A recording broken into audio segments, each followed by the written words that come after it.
I'm excited for this particular webinar. There's going to be a lot in this webinar, kind of both for now and like for your library, so to speak. So you're going to be able to reference this webinar most likely in the future and use it like right now as you're thinking of kind of various things that you're trying to achieve, and if you have some decisions to make or trying to figure out where to focus, or if you're in the need to switch horses, so to speak, or switch projects that you're doing or whatever, then it'll give you a lot of thoughts right now, probably clear certain things up or help you realize things. And then it'll come up again in the future. You'll probably want to listen to this webinar regardless, a couple times, 2 or 3, 4 times in the next week, 1, 2, or 3 weeks, but then you can re-listen to it even more in the future. So in terms of my overall win for you guys, this isn't like, it's not like perfectly structured with a recipe or outline. I, I have a number of important distinctions for you. And then as I thought of more important things that I definitely use for this type of thing, planning, determining my path towards a win and continue. And it's an ongoing process, right? You're obviously continuing to try to figure out the path, follow the path until you get to where you want to with something. And then you want something else and you're continuing to do it. So we're always doing this in our life. But as I thought of things during the week, then I made notes of them, and I'm going to look to just cover a bunch of things so that you have it again for reference and distinctions and so forth. Should be a lot eye-opening. Absolutely. Oh, powered by OMG, got a whole bunch of new entries, right? With OMG Live. Terrific. Excellent. Yeah, it was an amazing event. Loved, of course, talking to a lot of you. Some of you I met this time, some of you before. And we just had, and I knew you, but wouldn't say I met you, but I met with you. All right, let's get into these slides here. Okay. So again, I actually have several slides. I'm going to look to get through them all. I'll delve into things where I want to. And then if I can get through them, then I might even come back through them on the same webinar. And then, so I'll kind of, when in doubt, I'll kind of move along and then look to come back. All right. So the overall issue or question on this webinar, we've talked about like finding your winning frame. We've talked about winning, right? And frames and so forth. We've talked about planning, right? And law of implication over this year and previous years. A fair amount of this will be familiar, but new distinctions, new angles, and kind of apply to this one topic of, all right, I have a good idea of, or a reasonably good idea of what I want to accomplish either today or with this project that I'm on as a whole, or regarding a relationship I want to have, or one thing I thought of is that we've talked a lot about either getting all the money you need for your life and planning that out potentially and thinking of that as a certain type of win to set a certain overall frame for your money getting. We've talked, sometimes we use examples of trying to get, on the other hand, sometimes trying to get to say 10,000 a month. I realize there's another type of win that people might go for, which is trying to make enough money so that yourself and the people around you feel like, all right, I can really either jump in with both feet or have one foot, but people aren't trying to pull me back out, right? Like my spouse kind of believes that it's reasonable for me to focus on this, or I believe it's reasonable to focus on this, that sort of thing, right? You don't want to get caught in a situation where you need to see that to keep going right now, right? Like if you need to see a lot of results just to keep moving, that would be like if you had to make a lot of sales when you're starting out making sales by analogy in order to sell, but the way you'd become or succeed at riding a bike by riding well right away. So it's very valid, however, to have a picture in your mind of what a win might look like. You don't want to have to win immediately. Those are two separate things, but I'm making actually two distinctions at once here. The first distinction is that as opposed to having just an overall idea of a win that you want to have like $3 million and have it structured so money no longer has to impose itself on you in terms of what you have to do in your life.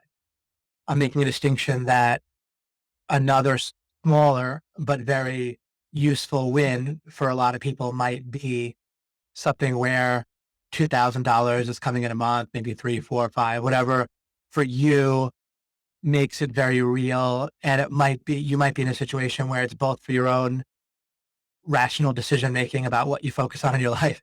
And there might be people in your life where if you have a certain amount of results, then it's going to make things easier on you, right? With them giving you more leeway in various ways to focus. So that would be an example of a win.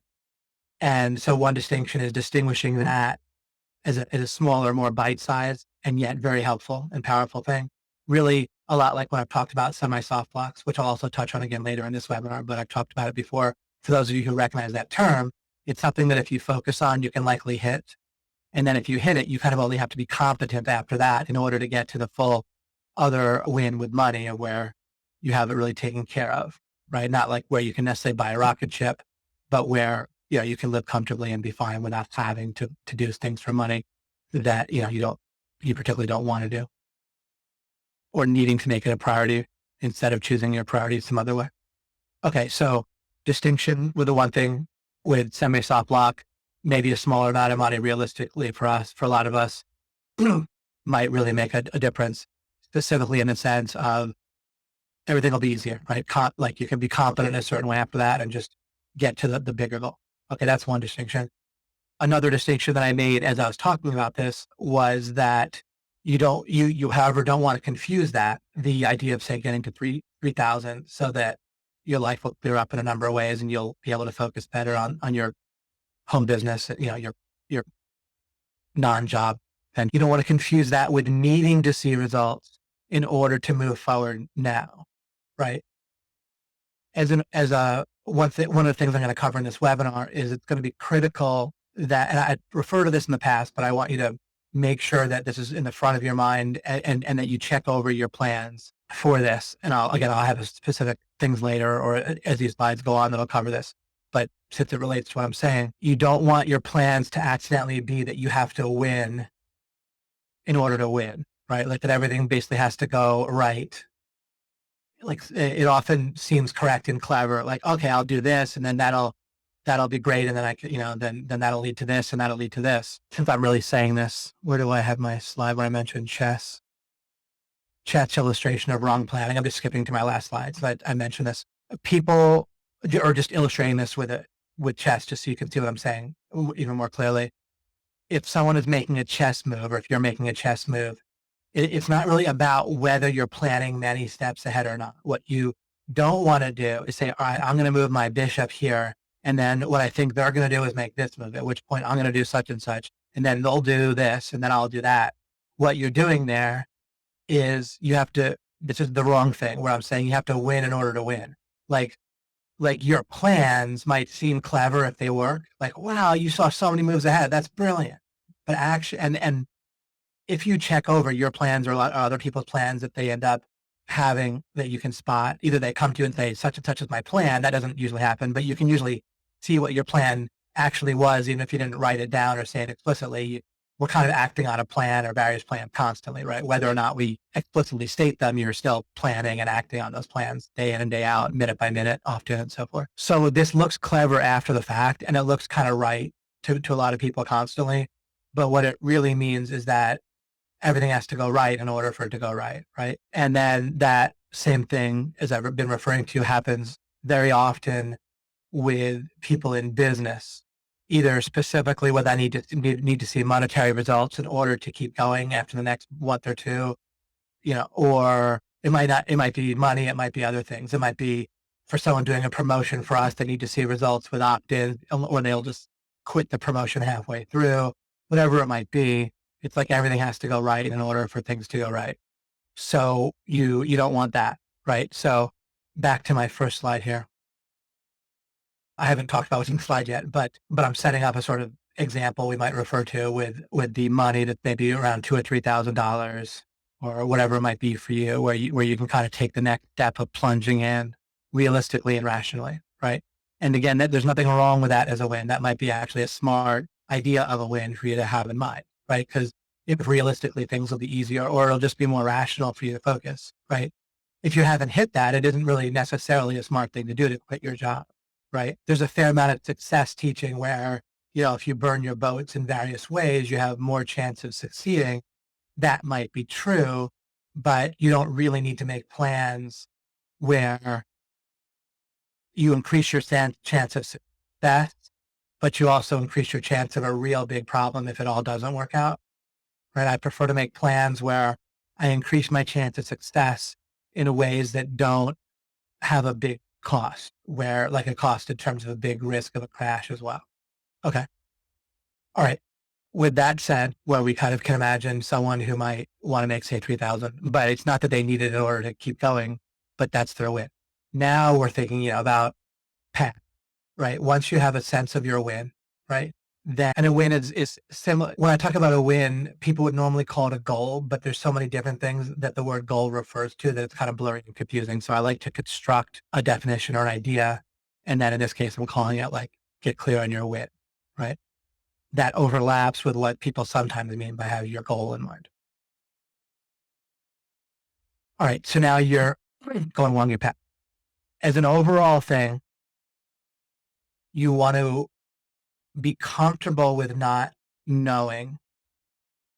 And this is fairly profound. I think it's going to be fairly easy to apply, but what part, a lot of with it, these things I'm showing you today, and it's common for me to show you stuff where a lot of it is for you to try to look at how common it is to not do like this one line, be comfortable with not knowing. Start to notice more and more how, as you start walking, so to speak, as you start taking action or planning, or as you start writing a book or an essay, whatever, or a web page or a sales letter, you see more as you go.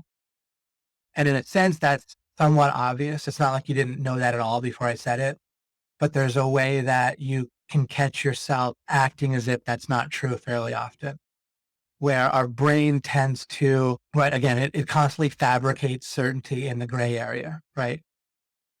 Not always. Sometimes it just gives you anxiety instead. But in a sense, it kind of gives you either anxiety or fabricated certainty, like constantly, right? It either makes you, and so we tend to feel like we really want to feel certain because often the alternative is just feeling anxious.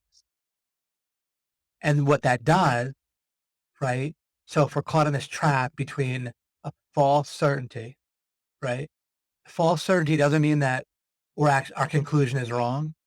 It means that we're certain when we didn't need to be certain, even if we turn out to be right. So we're caught in this trap between false certainty. This might be kind of eye-opening here, right? And anxiety. And anxiety is like similar to fear, right? Kind of like an unhelpful aspect of fear. And often, again, people are caught in that where literally it's one or the other.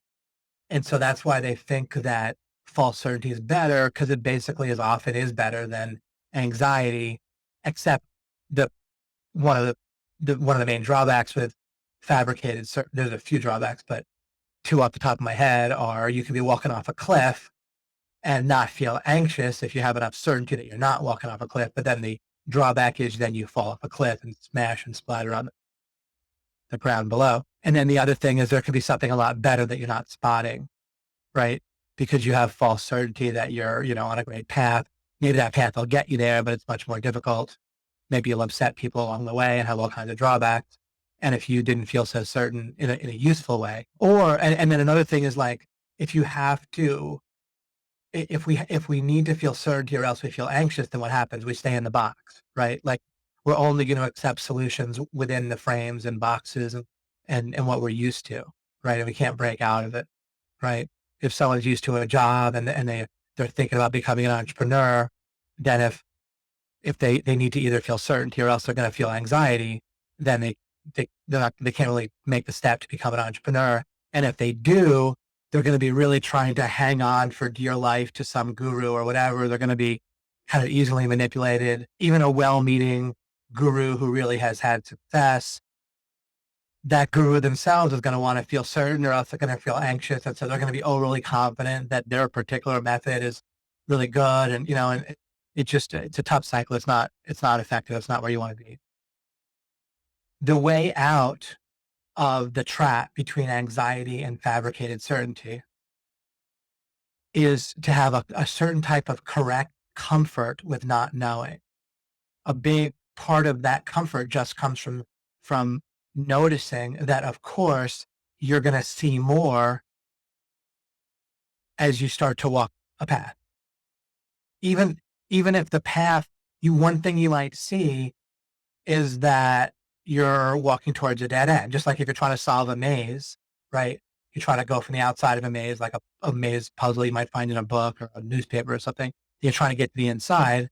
then one of the only realistic ways to go about solving it properly is to start going, and then dead ends and correct turns start to reveal themselves, right? You need neither fabricated certainty nor anxiety. If you're doing that, you need a correct understanding that there's a certain amount you can see from where you're standing, and you do want to get a sense of that, right? But then after you've done a reasonable amount of that, then you start going. And the reason you go isn't to do what? It's not to prove that you're already right, that you already have all your plans right, that you're already awesome, you're already smart.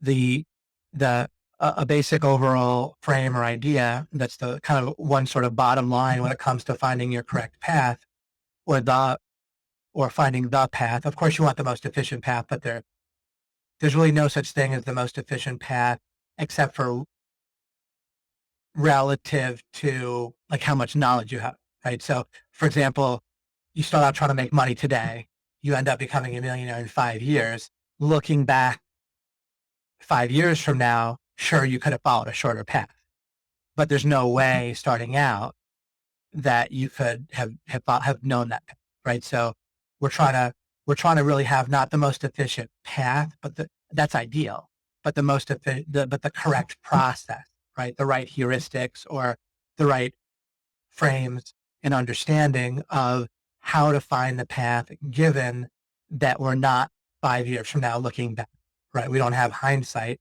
We only have where we're at. And so what can we know about how we should operate so that we find the path without wrong frames that are going to make it worse, right? To efficient, but not where we find like the exact straightest distance between 2 points. That's not realistic or helpful in any way to think that that's what we need to do, right? We're not trying to duplicate what we could have done if we could look back in hindsight 5 years from now. Trying to find what do you do that's correct, given that that's not the case. That's not possible. So we're trying to follow the right path process, which will then lead to the shortest realistic path we could have done, not the shortest actual path. All right.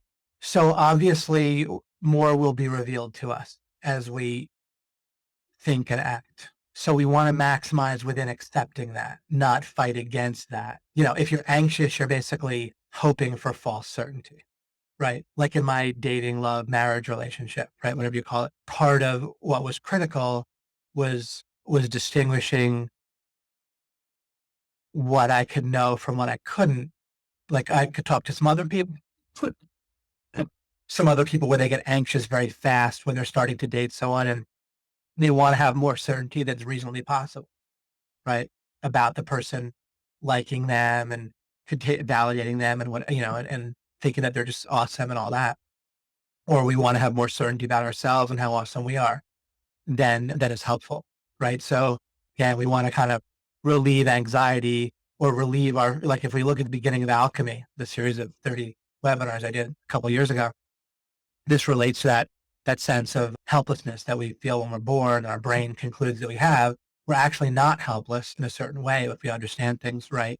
We're not all powerful either, but we have something we can do that if we do it, we exercise our real power, our real free will. It's like a constant laser or stream that's going to keep making things better for us. And that's the best we can do. And it works out very well. If we instead want kind of a false way of not feeling helpless, which is what people get trapped in, right? The defense against the defense is what I call it in alchemy. Then that's like this, what I'm talking about today with the being comfortable versus not knowing versus wanting to not feel anxious by fabricating a feeling of certainty, at which point we have this fragile shell. We need to maintain our fabricated feeling of certainty. Fabricated means we just kind of made it on the wrong platform, right? It might hold, it might not, right? We might be correct, we might not, but we're pretending we want to feel like it has to be right, or that we have to be good enough to rank this website. This promotion has to go well. This relationship has to go well. This person has to like us or we'll go to pieces. Oh my gosh, they didn't call me for 2 days, or I haven't talked to them for 24 hours. I need that. Like what happens when they call and you feel great, right? Obviously it's fabricating certainty, because if we think ahead and we're going to be anxious again if we don't talk to this new person we met, or they don't sleep with us in the next 24 hours or 2 days passes and we're going to be anxious again, then our foundation is obviously not right. And instead of trying to find it, like, if you say to me, well, how do I find a foundation where I can be certain that the person will always want to sleep with me and like me and validate me and stay married to me and all that, there is no such thing. That's, in this case, needing to feel certain about that is just plain incorrect, right? Those are the kinds of things we can't know. It involves someone else's future behavior, right? And there's a lot of things about what you yourself can achieve, especially in a given time frame. You know, like how fast can I get to where I'm at 3,000 a month or 10,000 a month or whatever, right? If you want to feel certain that you can achieve that, but what they'll say, I want to feel certain I can make 3,000 a month. But if you ask them the right questions, you'll find that what they're really asking is there's a timeline involved, right? And a certain amount of cost and a certain amount of priority that they're willing to spend, a certain amount of focus they're willing to spend. And they want it within those tight parameters. Can I get 3,000? The answer to that might be no, right? So there are these things there's things you can't be certain about. There's things that you're not going to be able to see from where you're standing right now.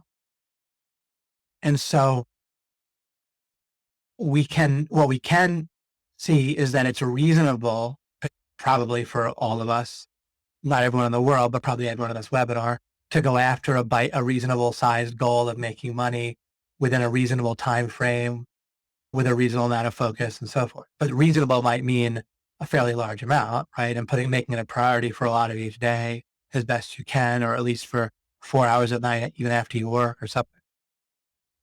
That can be totally reasonable. And then you go for it. And then it becomes further about finding a path. But again, so the first prerequisite is being comfortable with not knowing. If you're dating, you need to be comfortable with not knowing that they're going to marry you and stay married to you and sleep with you every day or whatever, like just whatever, right? And and then you realize as each day goes by, especially if I get my frames right, if what I can know about generally operating properly, I know that's what's going to increase my pathfinder, right? Not just trying to decide that I can see the whole path right now. So again, the correct process of finding the next part of the path and walking it is going to involve not knowing as much as you might ideally like, being comfortable with that, embracing that, and then dealing within that. How do I maximize within that rather than trying to maximize my fabricated certainty to eliminate my anxiety? That's huge. If you just understand that, think about it, look for how you violate it, look for how other people violate it, whatever helps you understand it more and apply it more, then you're in a whole different world right there. Okay, so let's continue. And then I say, and it's very much related, but also don't marginalize what you know. So what'll happen is, like, let's say I'm talking to someone about whatever it might be, they're like what they know about money getting. And, we're talking, let's say we're sitting down and they want to start making $3,000, a month. And I say, well, at least I don't know what it might be. At least you have a login for, OMG, right? And then if the person's like, yeah, but I looked in there and it's kind of overwhelming. There's a lot of stuff, right? That reply is what I'm saying don't do. Don't marginalize what you know. Another way to put this is, just because you can't see the whole path, or in the chess metaphor or analogy, if you know that you're going to be in a better position if you just move your pawns up in the right way and start to support them, right? You're building kind of overall strength and flexibility. Just because you don't know how all the moves are going to play out, that's okay. You still know something. What keeps people from realizing what they really know is they want to know more. Oh, like when I talk about taxes and people come back and say, but how do we build roads? Right? They're marginalizing what we can know, which is, and I've seen a lot of people, my wife has even mentioned this to me the other day, and I went through a similar process of like at first it seems like that question is so important to answer, like how do you build roads or do whatever without But then as you slowly start to realize you really do know something when you know that extortion is just flat out wrong, then again, the reason so many people in practice don't act on that, right? Or they're still paralyzed in the sense of figuring out like a good government system is because they marginalize that, right? It's not enough. Not enough how to build the road, right? And again, the cool thing about this illustration or applying it in this political way is that we can see in real time in real life how people are doing this in a very kind of important way, right? It's not enough. I need to know more or I can't go forward. I can't act on what I actually know because I'm not satisfied with it. That's the formula for less and less in life. It's such an amazing, again, fork in the road. I know I just said that about be comfortable with not knowing, but first of all, these both relate. They reinforce each other. The more comfortable you are with not knowing some things, the more you can appreciate and notice things that you do know. If somebody needs to be super rich and have everything, every material possession that they want, then if someone gives them a gift that's a lot less than that, right, and they very well might not be able to appreciate it very well. If someone needs to make $1 million with their information business, right? I'll see this, or they want to make so much with their promotion.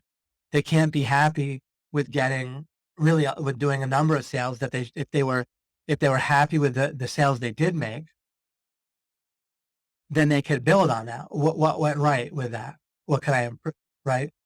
So you're happy with, you appreciate, and therefore you look at and you learn from, right, and get encouragement from what you do know. You use it, right? What you know is your resource. It's your fundamental, awesome resource that gives you everything else, right? If you throw it to the swine, right? If you poo-poo it, if you don't appreciate it, right? If you have a child and you give them something they don't appreciate, they just keep being unhappy, right? If they appreciate what they're given, all kinds of good things will come out of that. You'll want to give them more. They'll find more ways to use it, right? If they just go, oh, that toy is not enough, and they get angry and they throw it away, right? They'll miss all kinds of ways they can play with that toy. Again, they'll be you'll be probably less likely to give them more stuff, right? Not that you won't give them anything, but you won't be, there's a way that'll just kind of keep going, right? So it's so critical in life. I see this in so many ways, in so many like aspects of life, nonstop. People just don't appreciate what they could know because it's not the whole answer to their problem. Nonstop, people are making that big mistake. And then it creates a vicious spiral downward when that happens. As soon as you start appreciating, which also means using what you know, it's not just gratitude. It's of course just, like my example with the OMG machines login, right? Just a fictitious example. Of course, it can happen in real life, but just kind of my little mental picture of someone, let's say, signs up for OMG, right? And I'm talking to them and they're like, I want to make this. And they're like, oh, but I don't know where to start. And the members, right? You see that doesn't make any sense, right? They're not appreciating what they have. And so they don't use what they have. The OMG members area has led to well over 1,000 people succeeding, right? But it's not enough. It needs to be organized more, and so forth. Overwhelmingly, people don't just stop there and get upset and leave or anything like that. But people start on that path at least temporarily, right? Sometimes where they like feel paralyzed because they want even more somehow. So you can see that, right? You could see it. I gave a number of angles on that. I think it's probably fairly clear. It's still going to need to get integrated in your mind. It's so normalized. It's such a habit in so many hidden ways, and hopefully ways that are not so hidden that you can spot. But it's going to creep in nonstop. Being comfortable with not knowing, or the opposite of being comfortable with not knowing, that trap of anxiety versus the false choice between anxiety or fabricated certainty is going to come in constantly. And related to that, this idea that what you can know is not enough. And in practice, if you start feeling like, oh, I don't know enough, just start to take an inventory of what you have, right? It's kind of like the idea of start being grateful for what you have, right? And that could be a little bit of a cliche thing, but put into action practice with your actual knowledge that you have at your fingertips. And knowledge is not the same as learning. Sometimes what you know that might be, practically speaking, very important is, all right, I know I want to avoid such and such. It could just be, I know I want to avoid planning in a way that David told me not to, that where everything has to work for my plan to work, right? Like the person I'm working with needs to both keep their head in the game and succeed in what they're doing right away. If that's part of your plan, or else the whole project isn't going to work, then that might not be so smart. You would say, well, what am I going to do? How do I plan without the person I'm working with doing everything that they're supposed to do and never feeling, or acting in a way that's not perfectly optimal? How am I possibly going to accomplish it? Well, you better figure that one out, or else you're going to really have problems purposely working with people. But the answer, roughly speaking, is you get going with somebody. You try to make projects and things they can do that, from what you already know about them, they're going to have some degree of reasonable success because it's already a bit in their wheelhouse. But regardless, you're getting to know them better. You're increasing your understanding of them and what they actually do, what they're actually tend to be good at. And if you're this is going to relate to a slide I'm coming to. If you're increasing your understanding, you set yourself up to keep increasing understanding.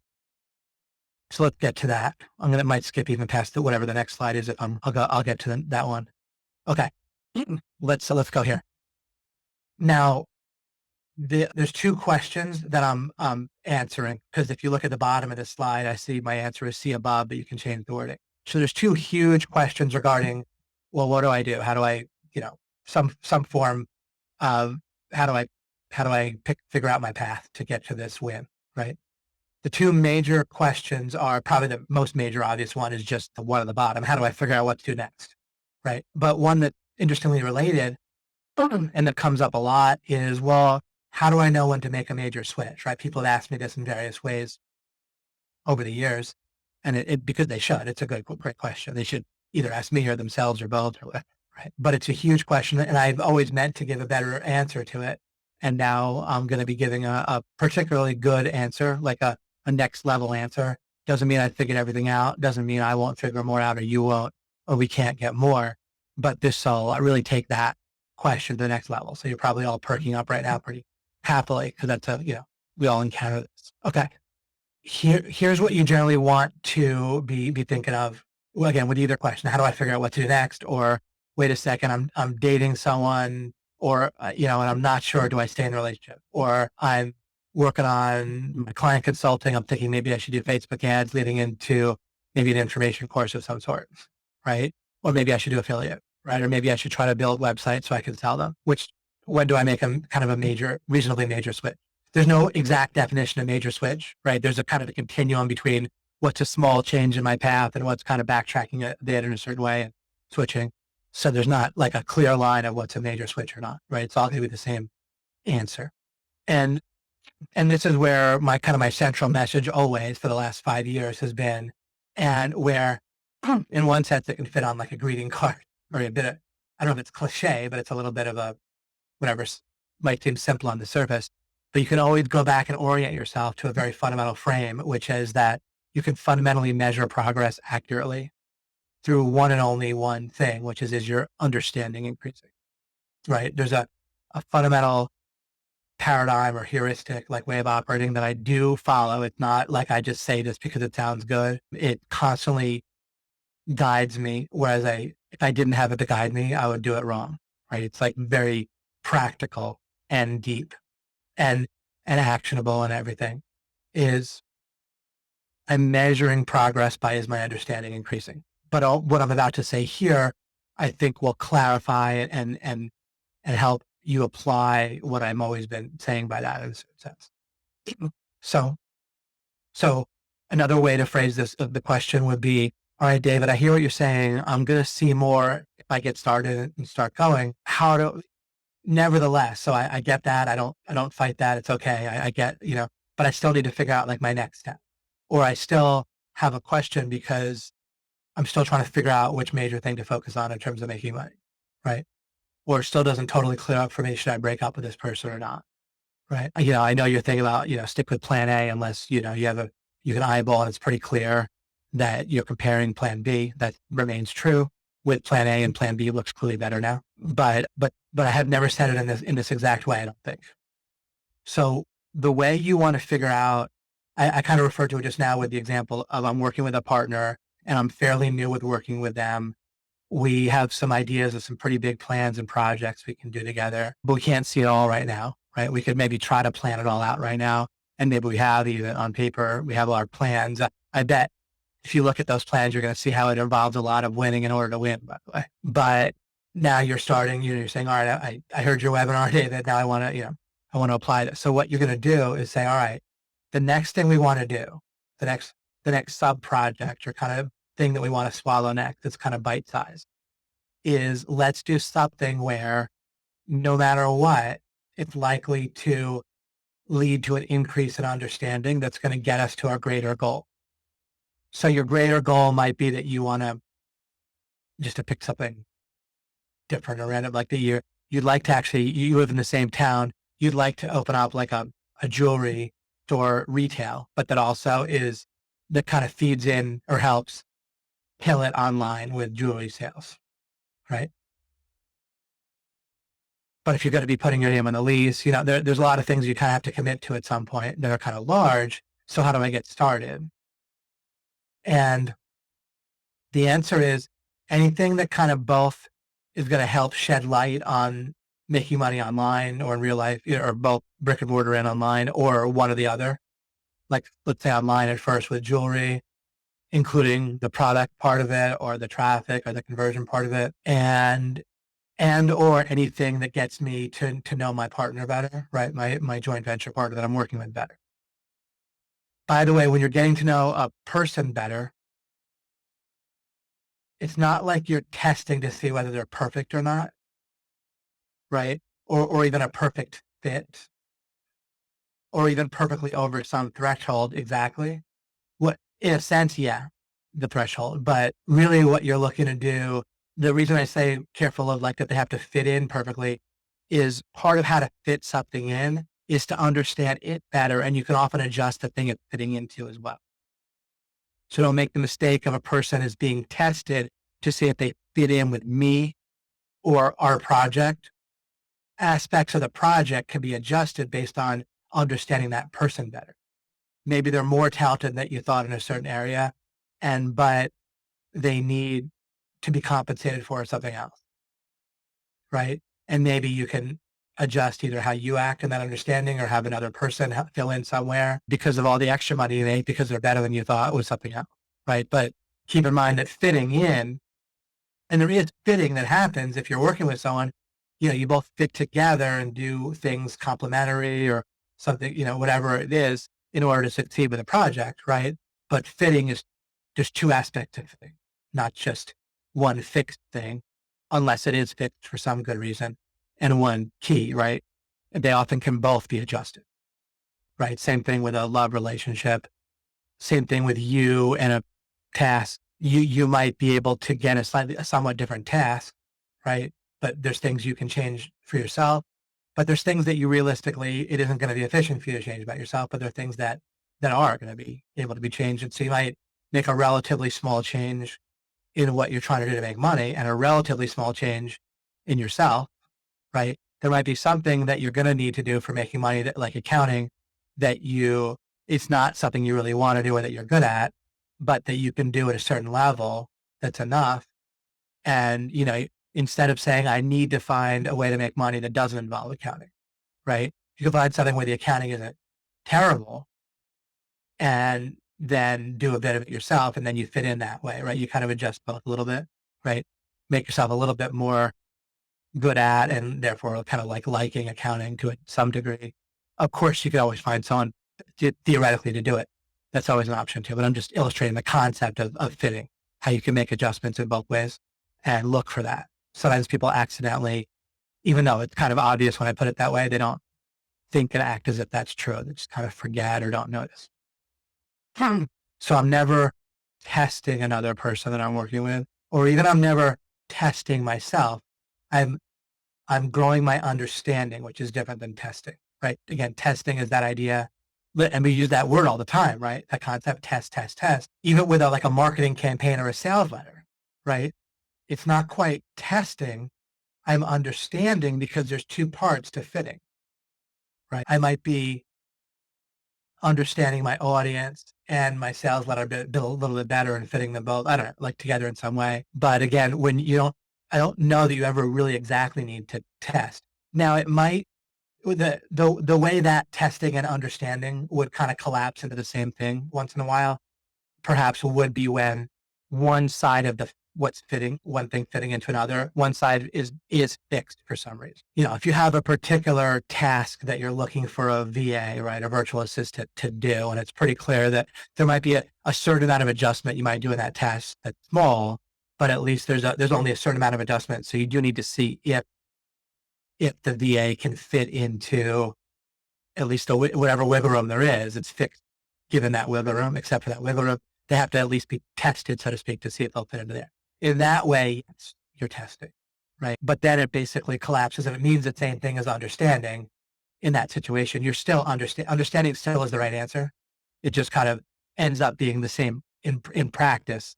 In application, it's the same as testing, but you can kind of fully forget about testing and just be gaining understanding, right?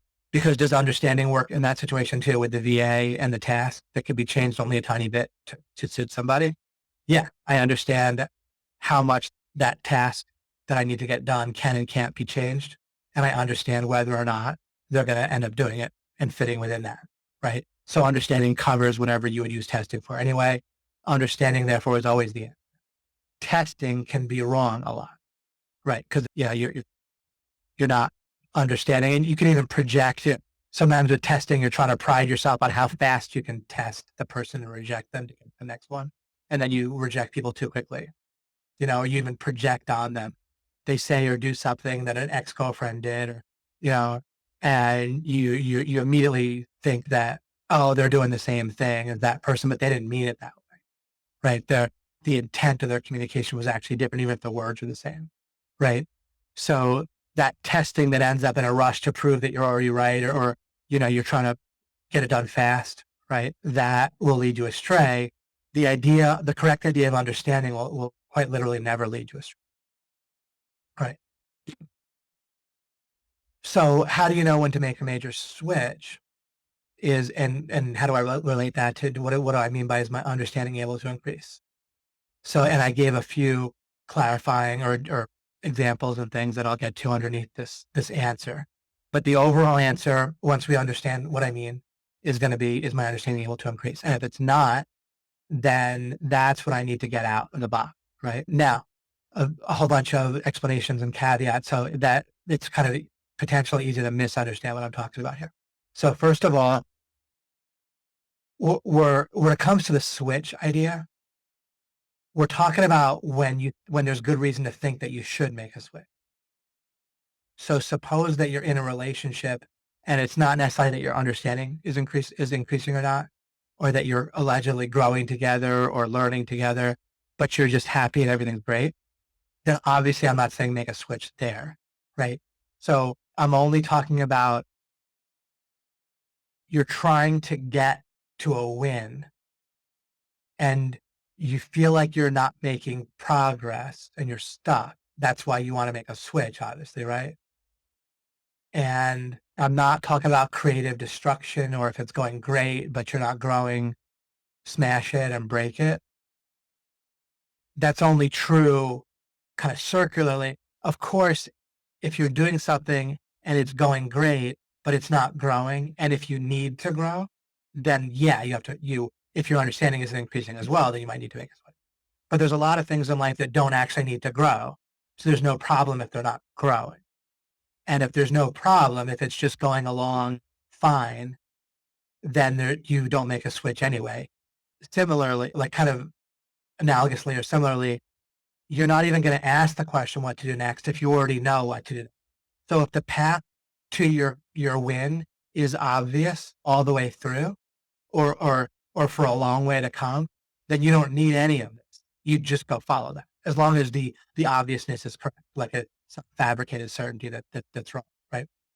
How do you know, David? Well, again, you build up more and more kind of red flags or signals or indications that something looks good, but it's not, right? But going to Starbucks to get a cup of coffee, there's no red flags for good reason why anything's going to go wrong. So I just do what seems obvious and then it works. to get there. If there are indications that it looks like it'll work, but hold on, wait a second.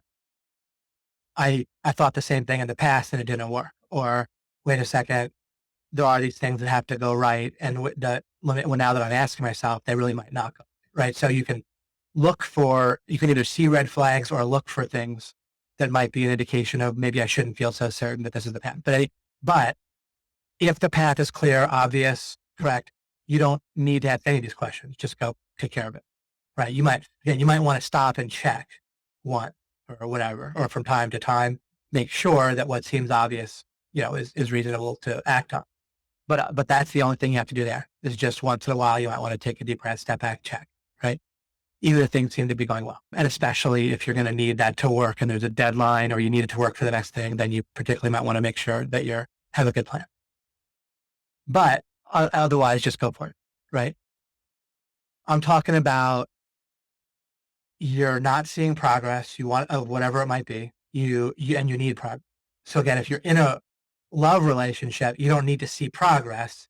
You just need to be like happy, right, and so forth, to some reasonable degree, and whatever it is you're looking for it. So you only need progress if you're not already at the win. Another way to put it is, I've kind of right. You often begin, at least after marriage or right around the getting engaged, at a win, right? At that point, with some things like that, you just need to keep it, right? You might have a money making thing or a career or whatever where everything's great, right?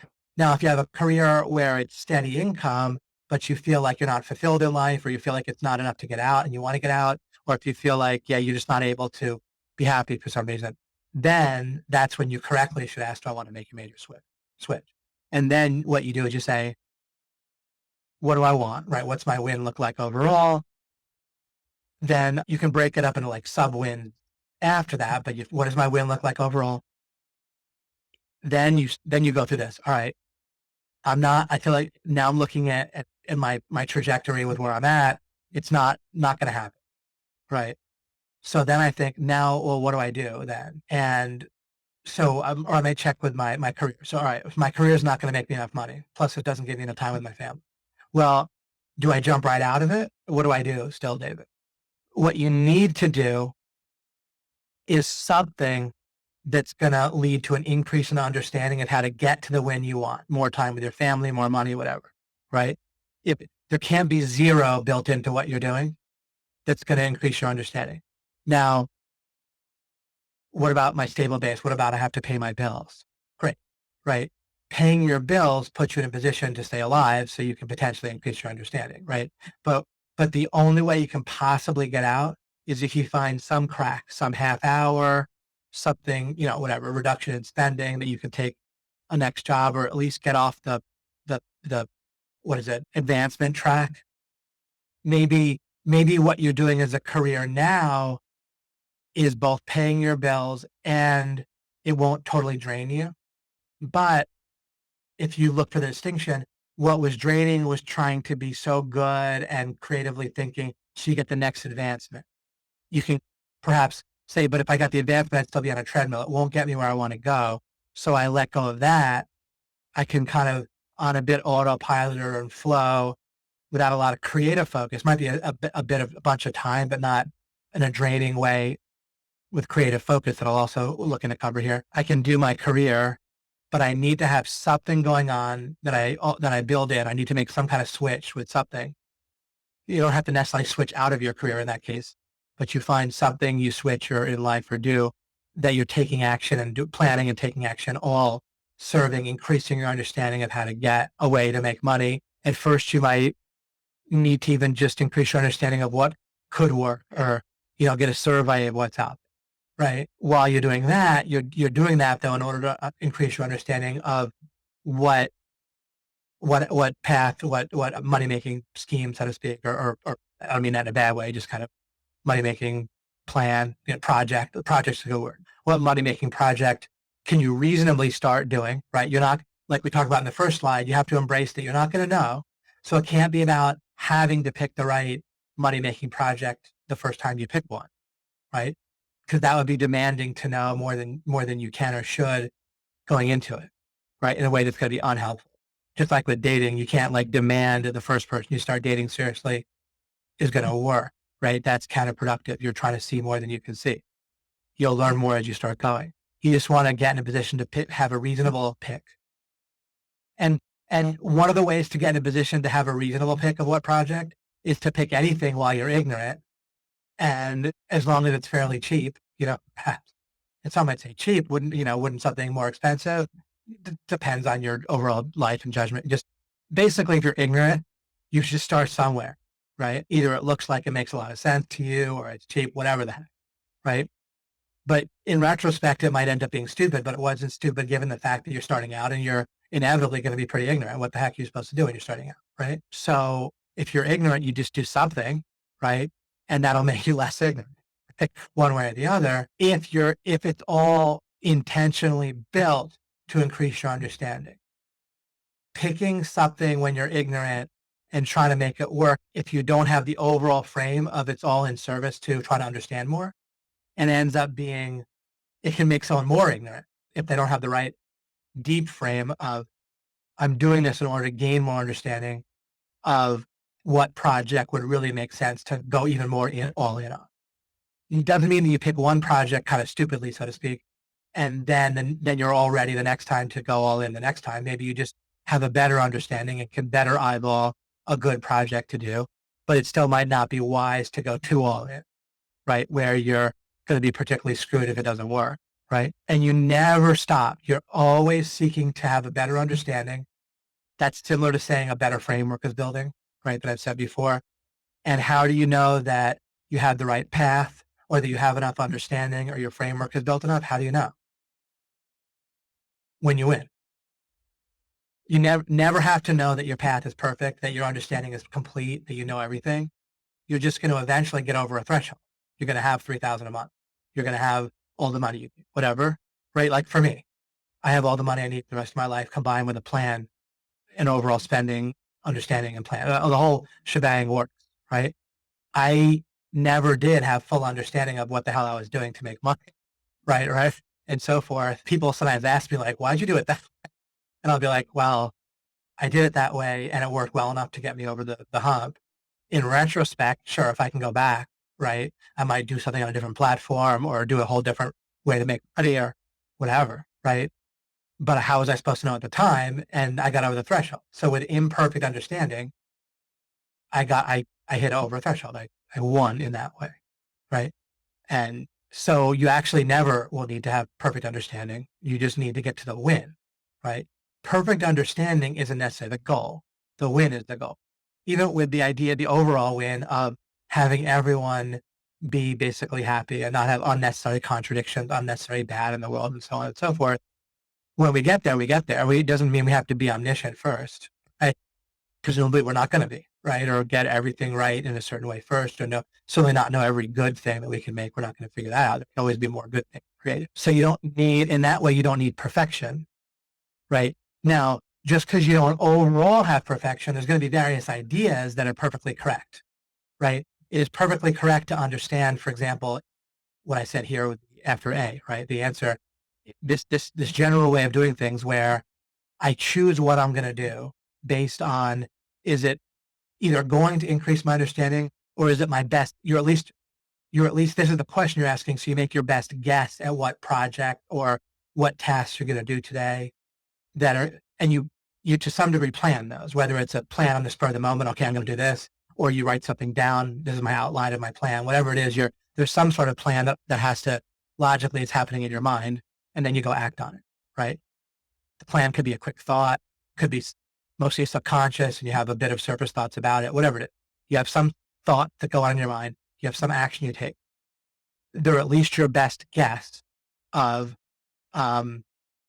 it's going to increase your understanding relative to your win, which means you'd have to know what your win looks like, right, overall. Like that you're making enough money that, you can take things to the next level, and the people around you are going to be more supportive.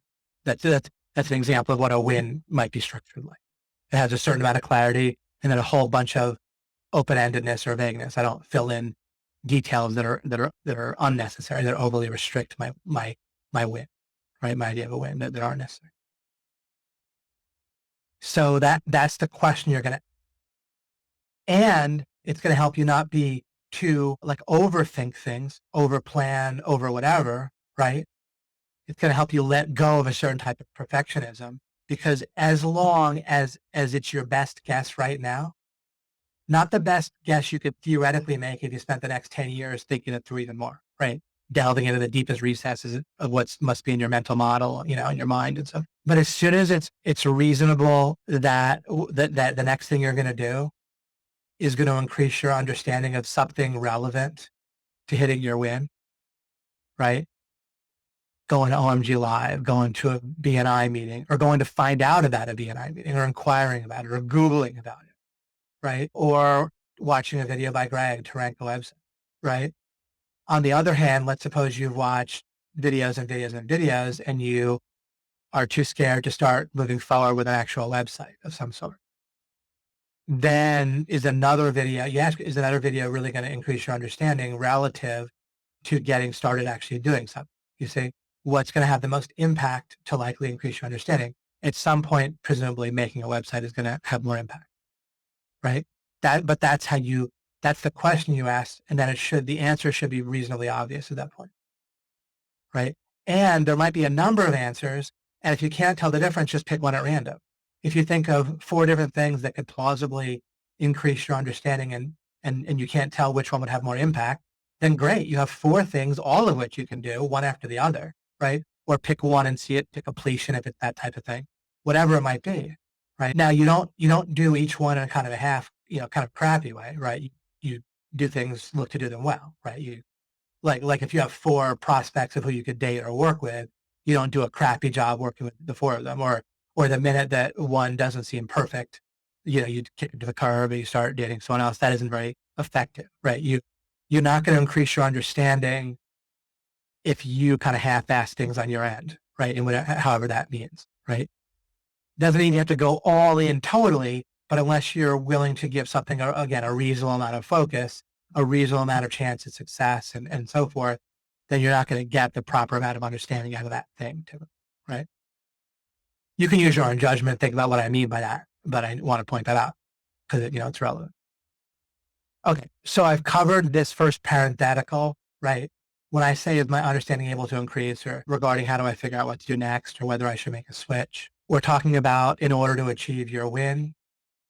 If you're already winning, then great, right? Or if you've achieved, don't confuse what win you're going after, and so on and so forth. You don't need to necessarily grow with the person you're married to, or else you divorce them, right? You can just be happy and loving in your relationship with that person and stop thinking, oh, they need to grow or learn this, and I'm learning all this and doing all that, and they're doing that. I'm not talking about my relationship with my wife at all in any implicit way. Just I see people kind of falling into this trap in some way. A business venture doesn't necessarily have to grow to be terrific. Maybe it's just going to consistently bring in a certain income. You can just grow somewhere else if you want to, right? So you don't want to drive out of your win that you already have. You don't need to break what's working. You can understand. The answer, if you're confused about something, the answer is always going to be rooted in understanding, right? If you're confused about whether you need to break your existing venture that you're doing in some way in order to take things to the next level, ask, well, what specifically is my win, right? And then again, plan A is that things keep going the way they are. Status quo, in a sense, is plan A. If plan A clearly is not going to get you where it's clear that you want to get to, then of course you need to look for a plan B, and you follow the same thing. You're trying to increase your understanding of how to figure out what plan B might be, or how to follow plan B if you're clear on what plan B should be, etc. Right? So all of your actions, and it should be kind of explicit. Like for a while, I would literally tell yourself, at least in your head, you might even say out loud, I'm doing this next step, or these next steps that I can see are going to be, I can already see that I'm going to do these next few steps. I'm doing them in order to increase my understanding of how to achieve the win. If you don't say it out loud, so to speak, or at least are clear about it in some way that you can kind of feel, then some amount of the time, and it might be all the time, your mind is going to meander into doing it the wrong way because it's so normal in our world that we do it in order to prove that we can do it, or to see the success, to feel more confident.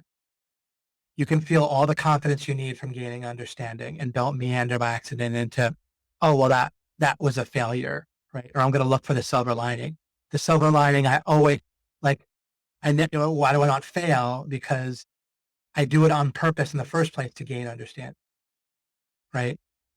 And another drawback to doing it to see if it works, to test, right, in the wrong way, is that I might miss understanding I could have gotten from a success. Or I might only want to focus on one aspect of the project. How many opt-ins I got. That was great. I don't think about the sales. I marginalize that. I made myself forget about that if it wasn't that many sales. I'm like, yeah, it was awesome. I got all these opt-ins. Or gross profit is a big one, right? I'm making all this money, and they mean gross profit and not profit. People don't want to look at what isn't so good, or giving like past the test, or giving them the feedback they want to feel great about their existing frame. So they miss all this understanding they could have gotten, right? You're trying to understand your way to the win, and everything about what's the next step. What do I do? Am I making progress? Right? If you're putting yourself in a position to gain understanding, and then if you're just trying to understand, you're making the progress the best you can. And when I say the best you can, I mean that in a really very fully positive sense. Not the best you can, but it sucks, but like the best you can in a way that's going to really work. All right, let me go on here. I said, let me just read this to remind myself of what I meant. Okay, about the way, is my understanding able to increase? And now I'm giving you a couple of subcategories to look in that are more specific, like a checklist, so to speak, even, that'll help you see, kind of like analogous to when I said product conversion, traffic, for splitting up what you need to do for a business venture to work, right? You need product conversion and traffic. A little bit like with, is my understanding able to increase? Well, if you can understand if what you're doing, and you can do certain steps, certain tasks, subtasks, and whatever actions that'll increase your understanding at the same time in multiples of what these 4 things I listed here, or it might just be one, but this will help you notice, all right, and do it. So is this, and it doesn't have to be all, but at least should be one, and it might be all 3, it might be whatever, right? Anywhere from 1 to 4. But when is it going to increase is this task, is this step, is this whatever action that I'm thinking of taking, is it going to clarify for me even better what the overall win that I'm going for is? Or might it clarify better what, like a sub win, like semi-soft law, right? Like a bite-sized goal or whatever. What either a win, greater or smaller win, am I going to get that further potentially clarified? It's possible to like go to a networking meeting and maybe not increase your understanding at all, but that's okay.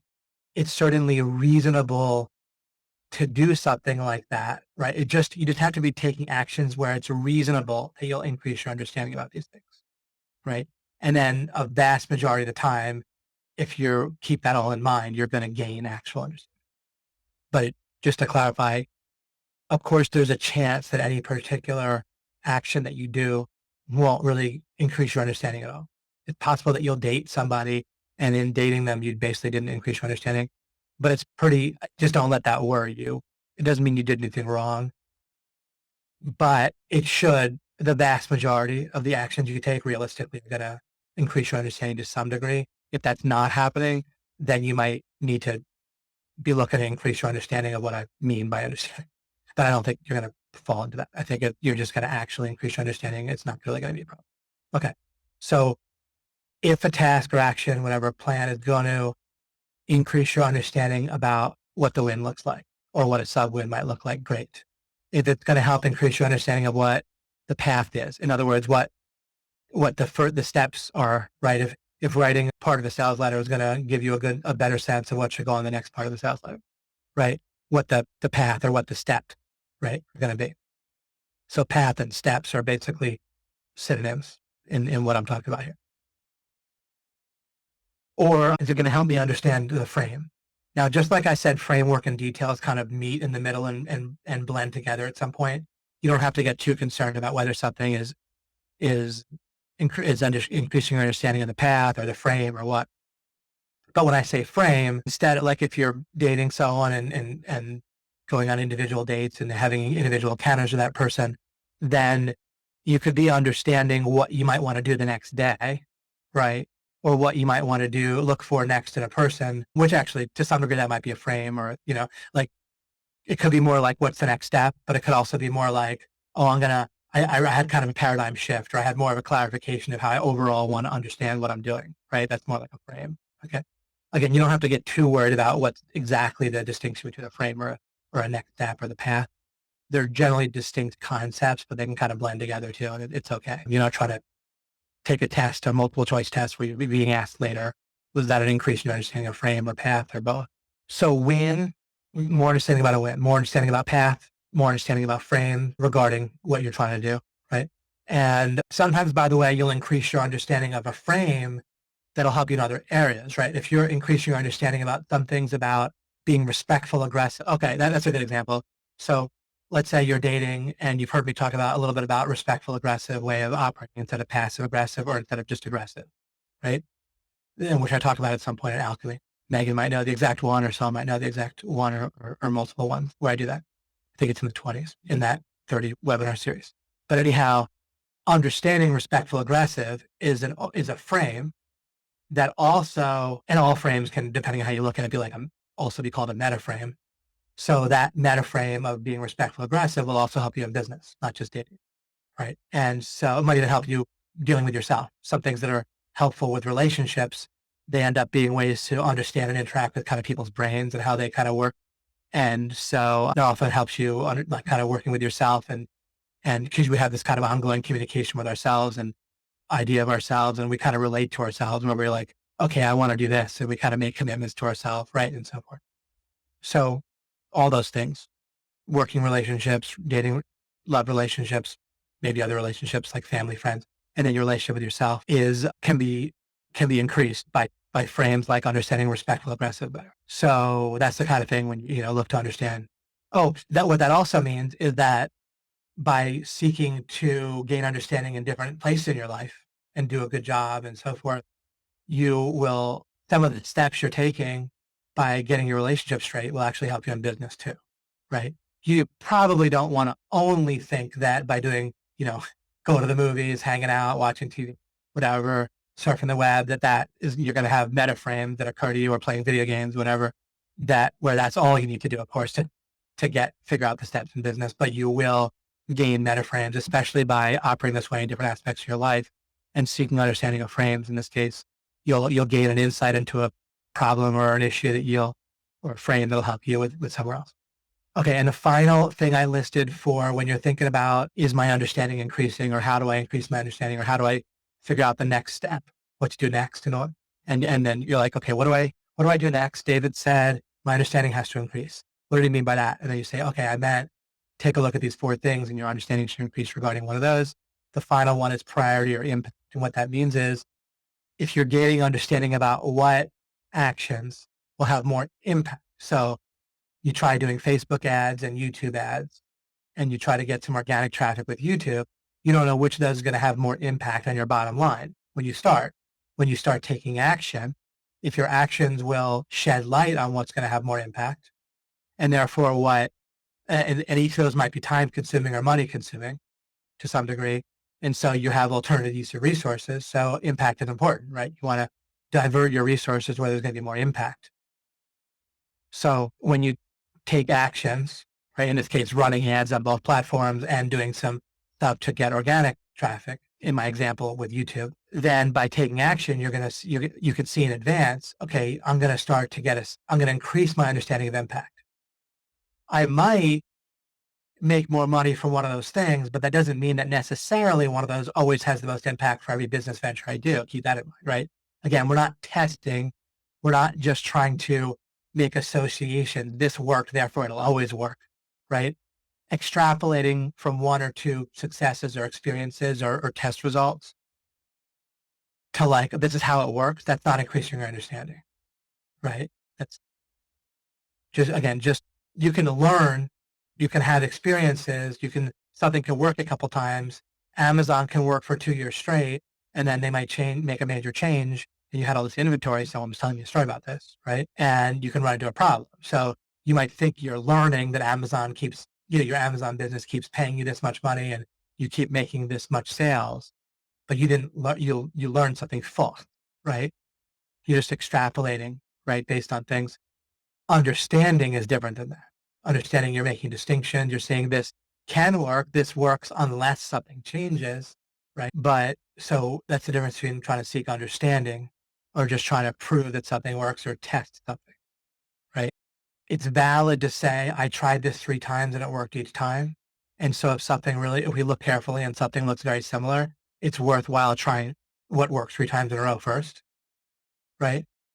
That's all valid. That's understanding. But if you're like, I learned that it works, you don't learn that fabricated, right? It's very common that people will take something that worked in one business, whether it's a sales funnel or whatever, a product, whatever, transfer it somewhere else, looks the same and it doesn't work the same way. However, the understanding you gained, if you transfer it properly and you're seeking understanding rather than confirmation, right? Then you're going to constantly be learning, be noticing and learning things and distinctions and things to look for, things to try first, and so forth. That will carry over. And I do that all the time. A lot of different projects, different types of promotions, and I don't like import whole templates or whole funnels, but I import a lot of distinctions and understanding that. Okay, so good. So this parenthetical here we covered, and it's going to be awesome for you to have these 4 things. Okay, I'm trying to gain understanding about the win, the path, the frame, or priority impact, anywhere between 1 to 4 of those every time, for all of my tasks.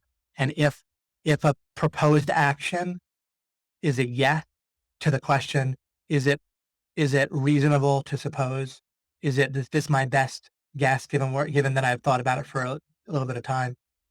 And it doesn't look like it's pretty obvious that this is gonna, if I'm seeking it, will increase my understanding of 1 to 4 of these 4 things, then great. Now take action. You're not doing it to test. You're going to succeed in gaining understanding the vast majority of the time. And if you're constantly moving forward with your understanding, that means you're making actual and the best progress, both with that win and very often, not only will you gain understanding about how to do that win, but you'll improve your like meta frames or whatever, and you'll gain understanding that's going to help you win in other areas, either other projects in business or even things that seem unrelated, like your love life, or that'll make you less anxious as a person and your health and your energy will, et cetera. All right. So we just always follow this way of doing things, and it has so many. It's just a great virtuous cycle, and it's pretty specific right now when I'm telling you what to do. Right? Look for those 4 things, ask this question, etc. And in the answer that I'm giving you, like, is my understanding able to increase regarding win, path, frame, priority? Again, the question is something's not working. I'm suspicious that, like, when I think about keeping doing things that I'm doing, I don't think I'm going to get to where I need to go. So should I switch? All right. Or you're asking a question. I'm not sure what to do next. I'm not sure if I'm thinking about what to do next. Right. I'm not sure if I'm picking my next action properly. Same answer. Is my understanding able to increase? First, typically in a lot of cases, you can try minor changes, but you got to be able to find something where you're increasing your understanding. If the relationship you're in or the career you're in or the project you're working on is both not allowing you any creative focus or time to do things that are going to increase your understanding of the actual win that you want, then if there's no window of opportunity there, then you can know you need to switch somehow, somewhere. However, the switch might not be burn all the boats. You might be able to find a win. Maybe a better way I should have put that is you better find that window of opportunity one way or the other, right? If for some reason it's absolutely true that what you're doing is definitely not going to work, in other words, it's not going to give you any opportunity to increase your understanding towards your win that you really want, then that's when you can feel comfortable ditching the situation. Until and unless that's it, first you'd probably look for a window, however you can find it, a window of finding a way to communicate with the person, right? Generally, for a relationship to get to where you want it to get to, you're going to need some communication, right? If you keep hitting an absolute wall where there's just no window to talk to the person realistically, that's when you need to get out, right? That sort of thing. So that can help. All right. I have another parenthetical here. I say, or about breakthroughs and flow, semi-solid. Okay. Let's Stop for a second, take a deep breath. I'm going to look at things from kind of a different angle. So I just want to give us a second. Hey, I'm going to keep going now rather than looking at any comments or questions, just because for your sake, I want to get to these slides for your reference in the future, both for right now and also for your reference. Okay. So these may or may not overlap pretty nicely, but I think it'll be helpful to take a look at this whole thing from the angle of breakthroughs and flow. So I'm trying to increase my understanding, right? Still, but we can look at it from the point of view of, all right, I want to, like, will this better help me to potentially achieve a breakthrough I want? Will it help me to get in flow? Oh, let me put it more in terms of semi-soft locking competence. That's where I think I have something particularly kind of useful to say to you guys. If if you're trying to think, all right, is this next action going to increase my understanding, right? Or what action should I come up with that will increase my understanding? What does David exactly mean? Well, this is a little bit of a restatement in a sense of what I said, but just from a different way of looking at it, that might help. I know I'm getting that loading thing. Okay. You can ask it this way if you want, and it might give you additional insight, or for a particular thing that you're doing, it might somehow spark something for you. If this didn't get sparked, if you didn't get sparked with the wind path, right, party impact thing. So you could say, all right, this is a lot like the wind, the semi-soft lock, but will this shed light on kind of like a bite-sized win that I'm looking for myself? Like, I don't quite know what a bite-sized win looks like yet exactly, or the semi-soft lock where there's something that I achieve where if I can just be competent after that, I'll almost certainly get to where I need to go. Maybe I don't quite know what that is yet, but if I take these actions, might it help me to see what I'm kind of shooting for that's realistic? If a semi-soft lock is like, it's a win that if you really put a good amount of focus and resources, maybe money that you have, but it's money that you can spare, right? But not totally spare. Like, you kind of push and spare, and your time that you maybe kind of push and spare, right? Push and have. But if you do, you're almost certainly going to hit it. And then if I could just be competent after that, you know, with dating, for example, it might be with business, it might be even making one sale of a product, right? Or it might be making 10 or 100 sales, or, or whatever, making a certain amount per month or something, and getting, or maybe it means getting a couple of satisfied customers, which means you have to make some amount of sales and do some amount of good job with the product. And then you have one or more satisfied customers.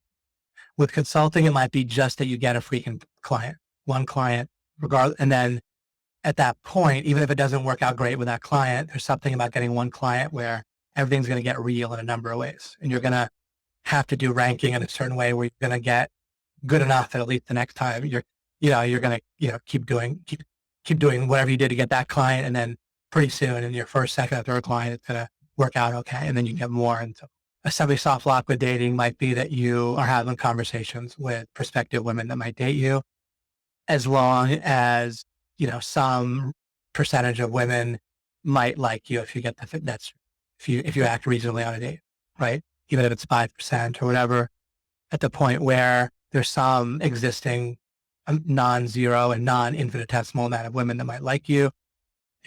And then you're getting in conversations with women, again, from whom a certain percentage, same thing with getting clients, right?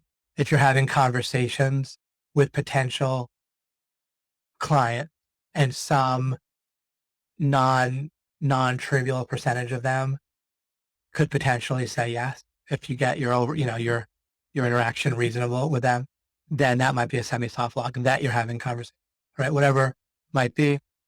Or it might be just that you get one person to sign on with you and be a client. And then if you could be competent after that, so therefore, if you're proposed, remember, we're asking, what do I do next? We're answering the question, what do I do next? If whatever you do next will help you see what competence looks like after you get your first client, will help you see what competence looks like if you can have some conversations online or in person with a prospective dating partner or marriage partner or whatever, et cetera, in life. So if your action that you're thinking of taking, if your next step, you want to come up with some next step, if you're not sure, you're trying to think of the next step, some next step that's going to give you a better idea of what competence looks like, better idea of how you want to act on a date and think of things and frames and details and whatever, so that the ones who would say yes will, right? If the action you're thinking of taking not necessarily will answer that question, but can increase your understanding about the question of what does competence look like. So you're increasing your understanding of what a semi-soft lock looks like, or you're increasing your understanding of what does confidence look like. That's another way to ask the question of, or get more specific on what I mean by is my understanding able to increase in order to think about what your next step should be. And again, that's enough to be confident in your next step. Often again, people need way too much in their next step to be confident to move forward. If you check the box of yes, it's very reasonable to think that my understanding will increase. Not that I'll know the exact answer, even to what does competence look like or whatever, or what does the win look like. But if my understanding will increase, a non-trivial amount, right? If I'll get a non-trivial increase in my understanding, if it's reasonable to suppose that I'll get a non-trivial increase in my understanding from this next brainstormed step, like I'm thinking, is this step good? If the answer is yes to the non-trivial, reasonable increase to understanding, then that's enough. Go do it. Cool. Oh, and I'm just giving another angle just to give you even more detail or rounding out things with sales, let's say specifically. So you're trying to figure out what do I do next regarding making sales, right?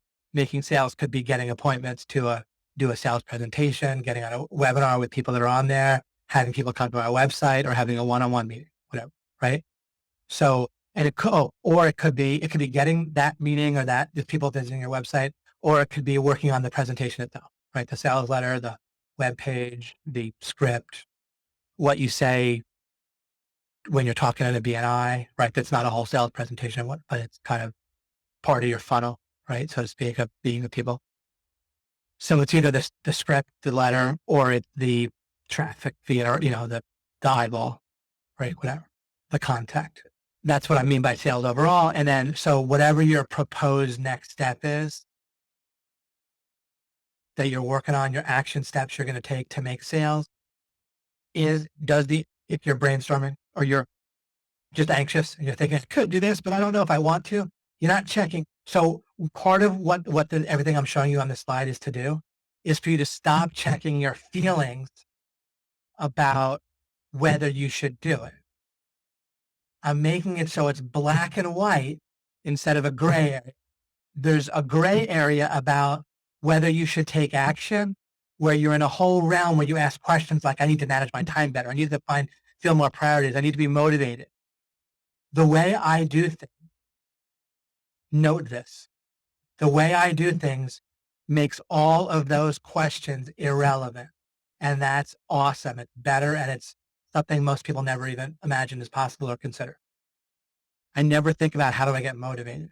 I don't have to, because I have a different scheme where things are literally black and white, because I can get to the point where I think of a next step or a series of steps or an action plan for a project where it checks one and only one overall box.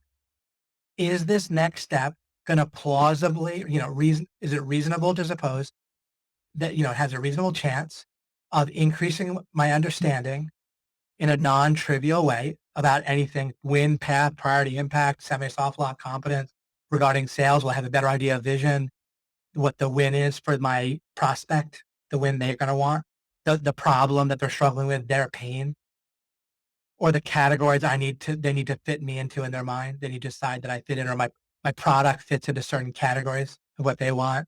Okay, check. It's not too expensive. Okay, check. It has a warranty. Okay, check. Whatever, right? With a product or service. Okay, check. I can hand them this part of my advertising budget, and they're going to get me leads. That's what I want, right? I don't have to. Okay, check. I don't want to have to come up with creatives. I'm the client. I'm the business owner. I don't have to come up with creatives. I don't have to make my own videos. They're going to at least walk me through making videos, or they're going to do it for me. Check, right? Those are maybe categories or, things, right? That's not necessarily an overall vision. That's like things that have to work for that, right? This is something I think I can explain to my business partners and they'll be fine with. I have enough justification for that. I check, right? If you now, so that's, I've got on their head for a second, from their point of view. From your point of view, if you're trying to think what to do in terms of making sales, if whatever your step or steps are that you're thinking might work, if they're going to plausibly, reasonably increase your understanding in a non-trivial way, then yes, you should act on those things. Do not check whether you're motivated, whether it's what your priorities are, what else you want to be doing, whatever. It's totally irrelevant. It's black and white. You don't need to look for how you operate in the gray area. You don't need to check your feelings if you know something for in clearly, where the opposite doesn't make sense, right? If it's black and white, and you already do this, you don't realize you're doing it explicitly a lot, but there's all sorts of things where something is clearly correct. There's no doubt in your mind, and you fully ignore all the things you do when there is doubt. And you don't even notice it because you just do it kind of, you don't even, realize that there's two different categories in your life. Places where priority, motivation, priority, motivation, your energy level, your feelings in general are relevant. And there's places where they're not relevant. You don't even think about it. Don't even check. Your mind doesn't even bring it up for you in the first place generally. Because it's just clear, no question, boom, you do. Kids bleeding on the floor, you don't think about how much you like driving or whether it's rush hour or what, right? You get them in the car and get them somewhere, or, right? You're not double-minded, right? We don't want to have certainty. Sometimes when people are teaching about things roughly related to what I'm talking about, they'll be talking about how to basically fabricate certainty better. And I'm not doing that. It turns out in life, you don't need to do that. In order to get the benefit of clarity, you don't need to fabricate certainty. You don't need to try to directly not doubt. You eliminate doubt through proper clarity, as we're doing here. I've given you a bunch of stuff here so far, and I'll continue to do so, where you're going to get clarity for a good reason, not just because you got yourself in a certain state or worked up in a certain degree or surrounded yourself with like-minded people or whatever the heck. We're not trying to eliminate doubt by squeezing it out. We're trying to gain. Okay, great. And so I think I explained that with the sales are just more examples of where you can look as examples of what you can increase your understanding with. All right, super. We covered this slide. Let's go back to this slide. Okay, I wrote the inefficiency formula or formulas, since there's actually three of them here. There's or. So between these ors, there's three. Bold each one. Okay, so I said needing to see the path, right? Like the whole path or more of the path than you can reasonably see, right? You'll see some amount of, what are you going to see? You're going to see potential steps that come to mind that you could do, potential actions you can take, or a potential plan of what you do next. And then the action, plans and actions are basically not even worth distinguishing them in a certain way. There's not really that much difference. Like if you write down an action on paper that makes sense to do, then am I saying the action makes sense or the plan makes sense, right? That's one of the same practice. So if you need to see what you do need to see is what? A step where it's reasonable that you'll increase your understanding in a non-trivial way, right? That's entirely exactly what you should see. At the moment you see that, there you go. You don't even have to know to take action. You will take action. If you're clear about that, okay, yeah, my understanding is going to increase. You understand this. There's not really any space between seeing that and taking action. There might be time if you see it right before you go to bed, but you still did the plan. You mean the plan is there, right? And you'll do it when the time is right. But in essence, there's no space between clarity on what I just covered on that previous slide and taking action. And I don't mean you shouldn't have a space. I mean, if you're doing it right, there logically isn't going to be a space. There can't be. Okay. So needing to see the path is how you have to be. You're inefficient. If you need to see more than you can or should see at the time, then you're paralyzed. You're looking the wrong way. You're checking in the wrong place. You feel uncertain, and therefore you try to fabricate certainty, and you're trying to get more motivation and try to get yourself more worked up, and so, right? This is probably the only place you're going to hear it real, because other people don't really get the idea that it all comes down to seeking understanding as a success formula. That is a success formula. Everything else is like an application of it. Ultimately, this whole webinar is an application of the one idea, which is seek understanding. Or you can make it bigger, seek understanding of what's true about what's important, what has impact. Or you can make it bigger and say, was that picking? Whatever, all things I've said, right? Seek understanding until you win, and so forth. Or I was going to say, you can measure progress correctly. You can and should measure progress through one, but only one way, and is your understanding of the win or how to get to the win increasing. If it is, you're making progress. Everything's good. If it's not, do it, right? Find And do it means you think, brainstorm, whatever, until you come up with some action that plausibly could non-trivially increase your understanding.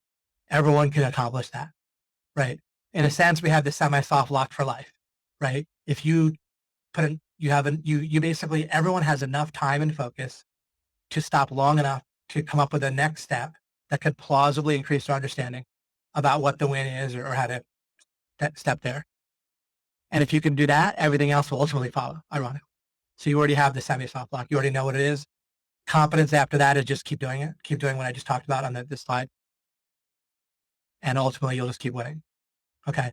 So I said the inefficiency formulas are needing to see the path more than you should or can, or deserve, or that you deserve to be on the right path already, right? That's a restatement of something I've harped on.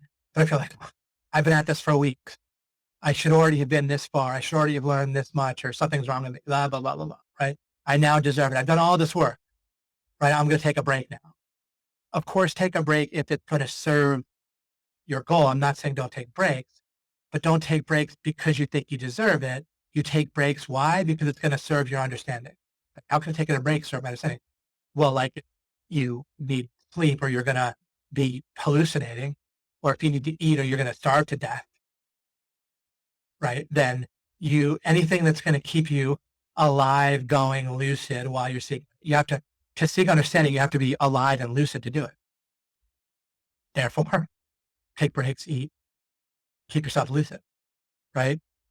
It's not going to help to seek understanding if your spouse wants to divorce you, because that's going to divert a whole bunch of your resources and attention, right? So I'm not saying don't get divorced if it's necessary, whatever, but things that putting some resources into maintaining your stable base of sleep, health, food, relationships, supportive relationships, is all part of putting yourself in a position to divert other resources to actions and tasks that will plausibly increase your understanding about your win in a non-trivial way. But you should know it's a red flag every time you're like, oh, I deserve to have gotten such and such amount of anything where you deserve, you keep understanding until you win, period. It's not about deserving or not. That's again, gray area crap. Gray area is fine where there should be a gray area, but you don't need to be checking. There's no gray area regarding what to do next. It's the craziest thing. You think, oh, of course there's a gray area. There's a gray area in the sense of what action is going to, if we were omniscient, what action would be the most efficient? But of course, right? If we were omniscient, we might pick a different action than we pick other ones, right? But we're not. As long as a proposed plan of action or series of steps or next step fits what I've said 1,000 times in this webinar, check, right? Plausible, non-trivial understanding. Then 100%, no gray area. Do that. If you think of two different steps and one of them looks like it's going to give you more understanding, right? Say, well, David, hold on a second. One's going to give me more money, right? What if one's going to give me more understanding and one's going to give me more money? Give me an example. When you think, when there's I don't mean to actually give me an example. I'm saying, you think that's really going to come up?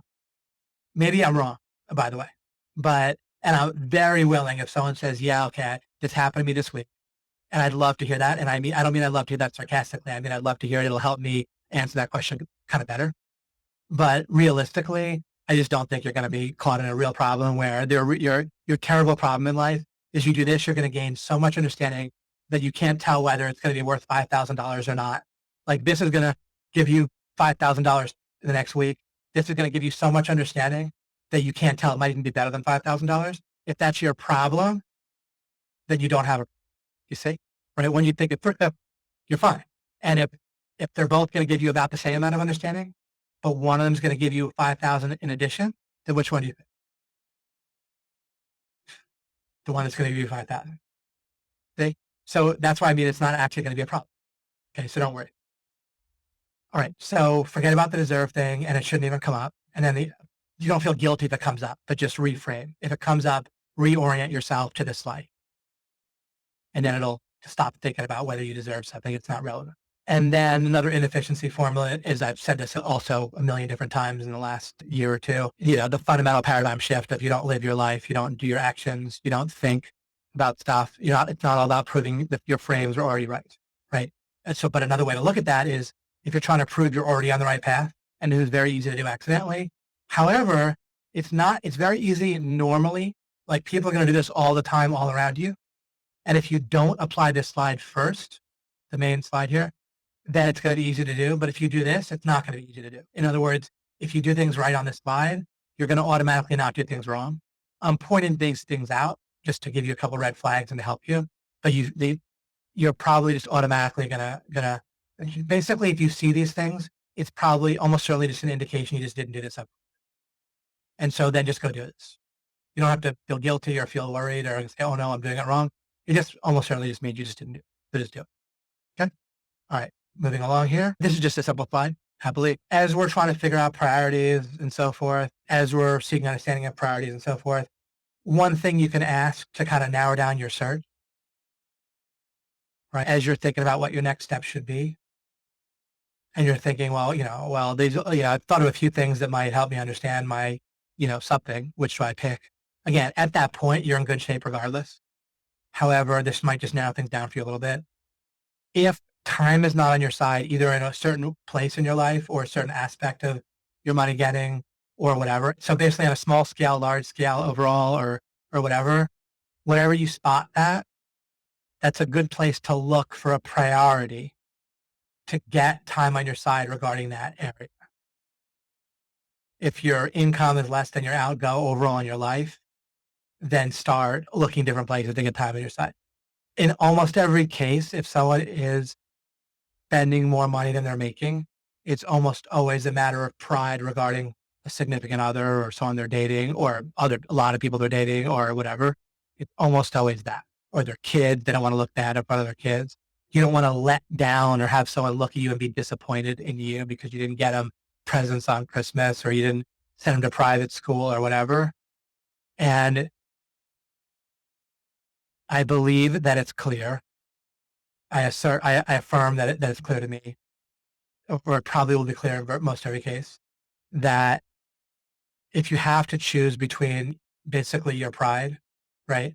Letting someone, but it might not look to you like your pride. It might look like, oh, I'm letting down somebody, right? That I care about.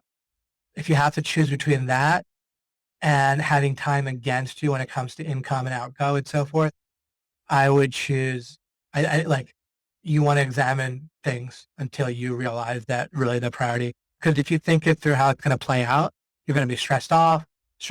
You might lose sleep, get even more stressed, get more angry, easily snapping, easily be less effective with making money. Even sometimes have what you're doing to make money, whether it's a job or entrepreneurial crash or half crash or something. There's all sorts of ripple effects from time being against you that are really unhelpful. What if someone says, well, it kind of helps me to have all this debt because it spurs me to action? What did I already say about motivation and all that crap? I'm not saying motivation is a problem. I'm saying that your motivation will naturally be tied to gaining understanding towards your win. The more clarity you have about a win you want, the more motivated you're going to be without trying to be motivated otherwise. The more clarity you have about the steps to get there, the less motivation you need because the less friction you have. So my way of doing things is there's a big magnet, that thing that I want, I'm clear on for good reason. I'm clear because it makes sense, right? And I see it clearly.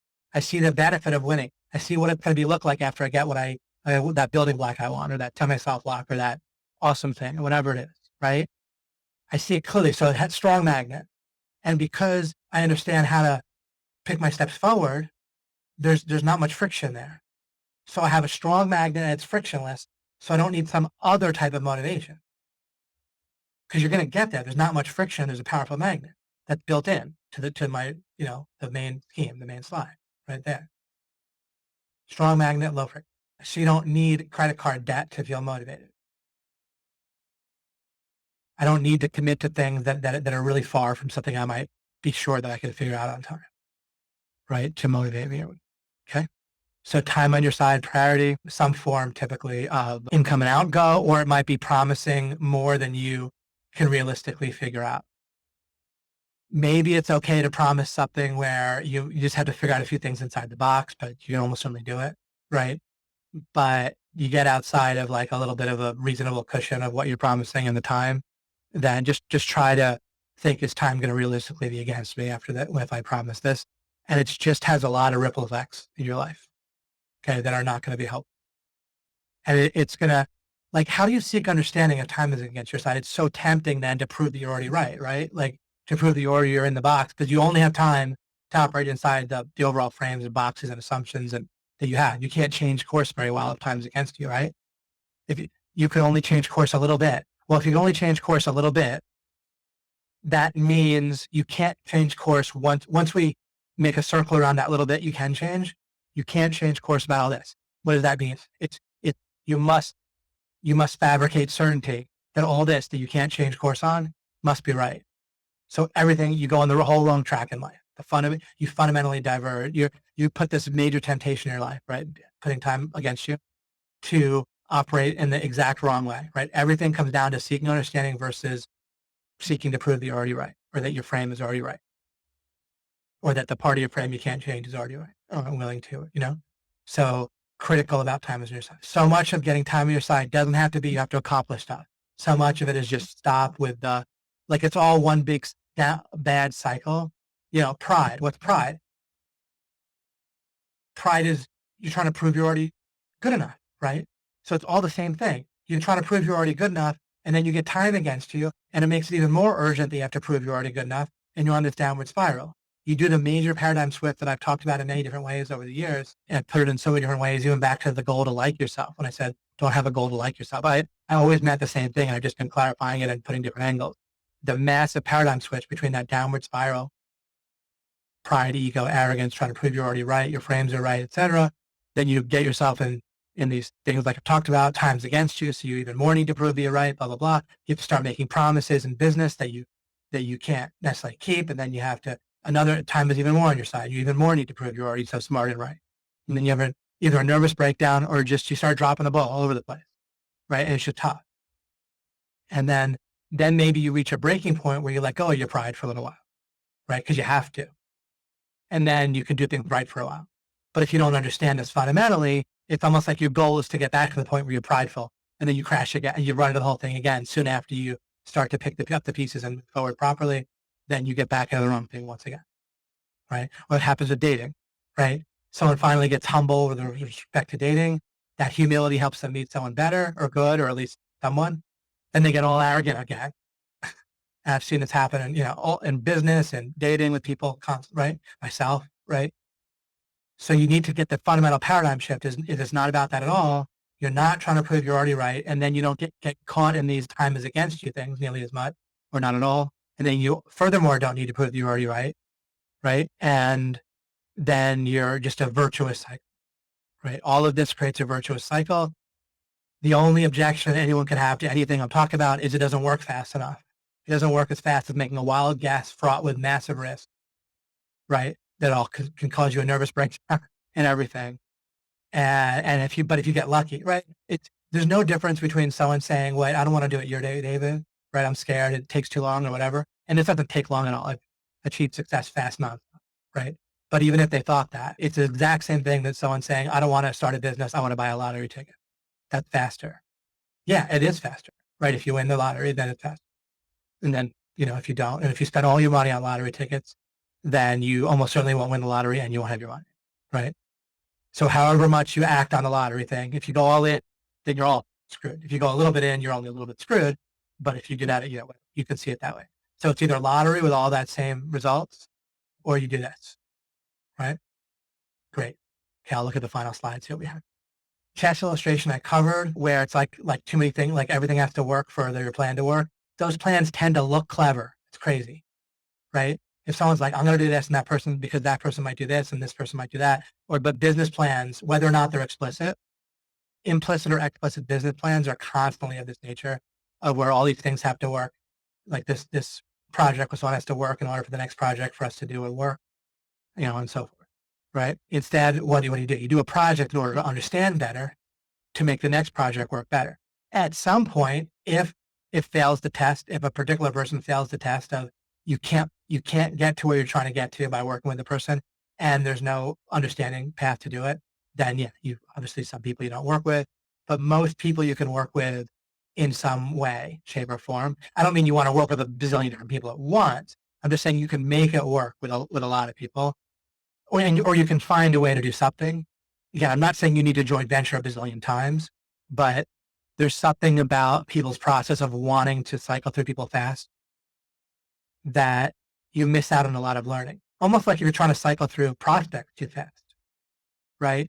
To some degree, sure. And like if it's clearly right, it's clearly right. If there's, you can give parameters to it. If you're trying to qualify that they have a certain amount of whatever, they have the problem that you're looking for. So if you were to give me an example or a counterexample of what I'm saying, that's obviously, that's, but again, in kind of a gray area, if it's black and white and it's clear that a prospect or a partner is not working, then sure. But if it's like really dark gray, fine. But if it's like medium gray or light gray and you want to learn how to make those work, because there's going to be all sorts of good ripple effects from that. I don't mean you have to do lots of big projects with a whole bunch of people again, right? Just get the correct thing to find a fairly obvious interpretation of what I might be saying, or look around maybe whether it's not as obvious that makes good sense. I'm saying about with people, like doesn't have to, everything doesn't have to go right in order to keep working, or in order to mean that it's worthwhile to work with them. Okay. Time versus creative focus. I just want to quickly point this out. Just kind of doing a couple clean up things here at the end. When you're looking for a window of opportunity, for example, let's say you're working in a career and you want to make additional income work online. There's two resources, at least two resources. The other resources like money and stuff, but or favors you have with people can be another resource, right? Goodwill, people in your life. Those can be resources, and you can pay attention to those. But pay attention. One thing that people often confuse or together is time and what I call creative focus, and they're just two different things. One's not better or more valuable than the other necessarily, but they're different. And with creative focus, the way you figure out what your mind is creatively focused on is either nothing. If you're just getting random thoughts and repetitive thoughts, anxious thoughts, then your creative focus is like nowhere. If you're getting ideas about how to solve a particular problem, then that's where your creative focus is. Like if someone's talking to you and your mind's wandering over to a particular problem, that's where your creative focus is. If you wake up in the morning with an idea about a particular thing, that's where your creative focus. That generally that's one thing at a time, as far as I've experienced. Okay. So it's a scarce resource or valuable in the sense of it's one at a time. Now you can, in series, solve a number of problems during the course of a month by solving one, however long, by having creative focus on one thing gets solved and then doing the next one. But at any one particular time until a problem is solved or until you somehow get your mind off it some other way, that's where your creative focus is. I am careful about that, jealously guarded as much as I can. I don't check my email in a few minutes before this webinar because what if there's a problem that gets in my head from that? And then my creative focus is there by accident. And then then I'm not doing a good webinar as well because it's kind of pulling on me while I'm talking. Like if you can't pay attention to your spouse talking about her day because your creative focus is taken up somewhere else, you want to be aware of that. Sometimes realistically, what you have to say is, I'm sorry that my creative focus is kind of if they can in some way that they can understand. I'm sorry, my creative focus is taken up with work because of this issue. I don't want that to be the case. And I want to get myself to a place where work isn't constantly taking up my creative focus while we're interacting. That's not great. Right. And that's a combination of learning how to segment things in your mind and kind of tie off goals for certain parameters and just getting your life to a point where business, you're not so worried about money or whatever, or your projects aren't so stressful, some combination of it. But it's kind of nice to communicate that to your spouse in some way that they get, that's nice. Same thing as if, let's say you're a guy and your wife is having issues, doesn't feel like having sex for a few days in a row. Presumably it'd be nice for her to explain that she's aware of that. Here's why, and she doesn't want it to be that way, and she's working on it not being that. You know what I mean? I'm stressed out at work for this reason, but I'm working on that not being the case, and I do care. I do want it not to be that way. That's nice to communicate, practically speaking. But then that same communication about creative focus could come up with in a different way. Could come up with business partners as well. Time is just a separate thing, right? Of course, what you're spending your time looking at is gonna kind of often overlap with your creative focus, but they're two different things. And also, if you have an open-ended problem that kind of needs to be solved, then if someone says to you, well, how many hours do you have to work today? You can't answer that question just to be, that, but people, the fact that people ask stuff like that means they don't realize the creative focus versus time. Because they'll be like, well, how much time is that going to take? And sometimes it's a creative focus issue, not a time issue, right? If you're trying to break free of a career or job, then if the job is taking up your creative focus in addition to time, that's when you might need to, what amounts to take a risk or burn a certain boat or do something, or find maybe there's something you can do where you're even demoted or at least not trying to advance. Like I told you, you got to do whatever it takes to get your creative focus free, period. I don't mean you have to do it the second, but first you might need to talk to your spouse and reduce your spending. And maybe you need to reduce your spending a lot and they need to reduce it a little. Maybe they don't have to reduce it at all, but you reduce how you're spending like on them, in a certain way, whatever it is, right? That might lead to a ripple effect. But one way or the other, you have to do whatever it takes. Start like looking more and more in context, like kind of looking deeper, like looking at your spending is looking a little bit deeper than looking at whether you need to advance, whatever, right? But one way or the other, you find a succession of frames you can get into place where you free up your creative focus. If you do not, you're really not going to succeed very reliably. You have a pretty small chance of hitting a win that you wouldn't otherwise hit easily, right? But regarding making money on your own is typically, it may be something that you hit without, it's just the easiest thing in the world for you, really. Sometimes that happens to people, but of course that's, not the norm at all. So it's going to take that. Same thing with if you want to get married and you're not very close to that in a certain way. Thinking that you're going to do that without creative focus in that area, I would say could happen, but it's unrealistic, especially if you want to get married and be happy about it and be happy ongoing with it. Thinking that's not going to take some creative focus or, and you don't know how much, right? Creative focus is like you put it in one area or not. So you have to confront that one way or the other, right? And a huge strategy I used in life that was massively powerful was being able to not spend much sometimes when it's the right times. I don't know how people get along without that exact choice, right? Because where else do you start, right? Realistically, that often a starting place, right? But I'm just giving you that as a hint. I'm not telling you that I don't know every detail of your life, but so many people could have if they have other ideas have to be in place too. But that's going to give them a certain wedge that's going to start putting things in their favor if they can spend less. Okay. Oh, how it worked for this webinar. Oh, with this webinar, I figured out these slides. They just happened to come together like early in the sense that some were done yesterday and I came up with some more today at a point where I felt very, very comfortable with how the webinar was going to go. So actually I didn't have my creative focus didn't have to be in this webinar. So a lot of days it doesn't come together like that, or a lot of webinars. It doesn't come together so tightly ahead of time. And therefore my creative focus is kind of taken up right up to the webinar. Today I was able to do some other things, work on some other business related stuff and everything, because my creative focus was actually tied off regarding the webinar. And of course I was correct about that, right? This webinar has turned out, I think, very well. And yet I didn't have I had my creative focus on some other things at some point this morning, whereas often I wouldn't do that with a webinar. It kind of shows how it can work in various ways. Not just that you do need creative focus, but also sometimes you can tie off creative focus and that frees your time and or creative focus. You might say, wait, didn't you say they're different? Yeah, but practically speaking, it also lets you spend time doing stuff. Like I could spend time talking to some of my business partners, looking at certain things that had the risk, looking at email, whatever, that would have the risk of diverting my creative focus. And so I could do things however you want to exactly describe it with words differently than if I didn't have it tied off. That's not always under your control, right? There's two ways to turn off creative focus. One is you solve the issue. The other is you let go of the issue. How do you let go of the issue? Mainly by like the fear video where you walk through things in your mind. And if it doesn't get solved, it's okay. And what if you're doing that? David, what if I walk through it and if it doesn't get solved soon, it's not okay? Well, then you probably don't want to get rid of your creative focus regarding that thing.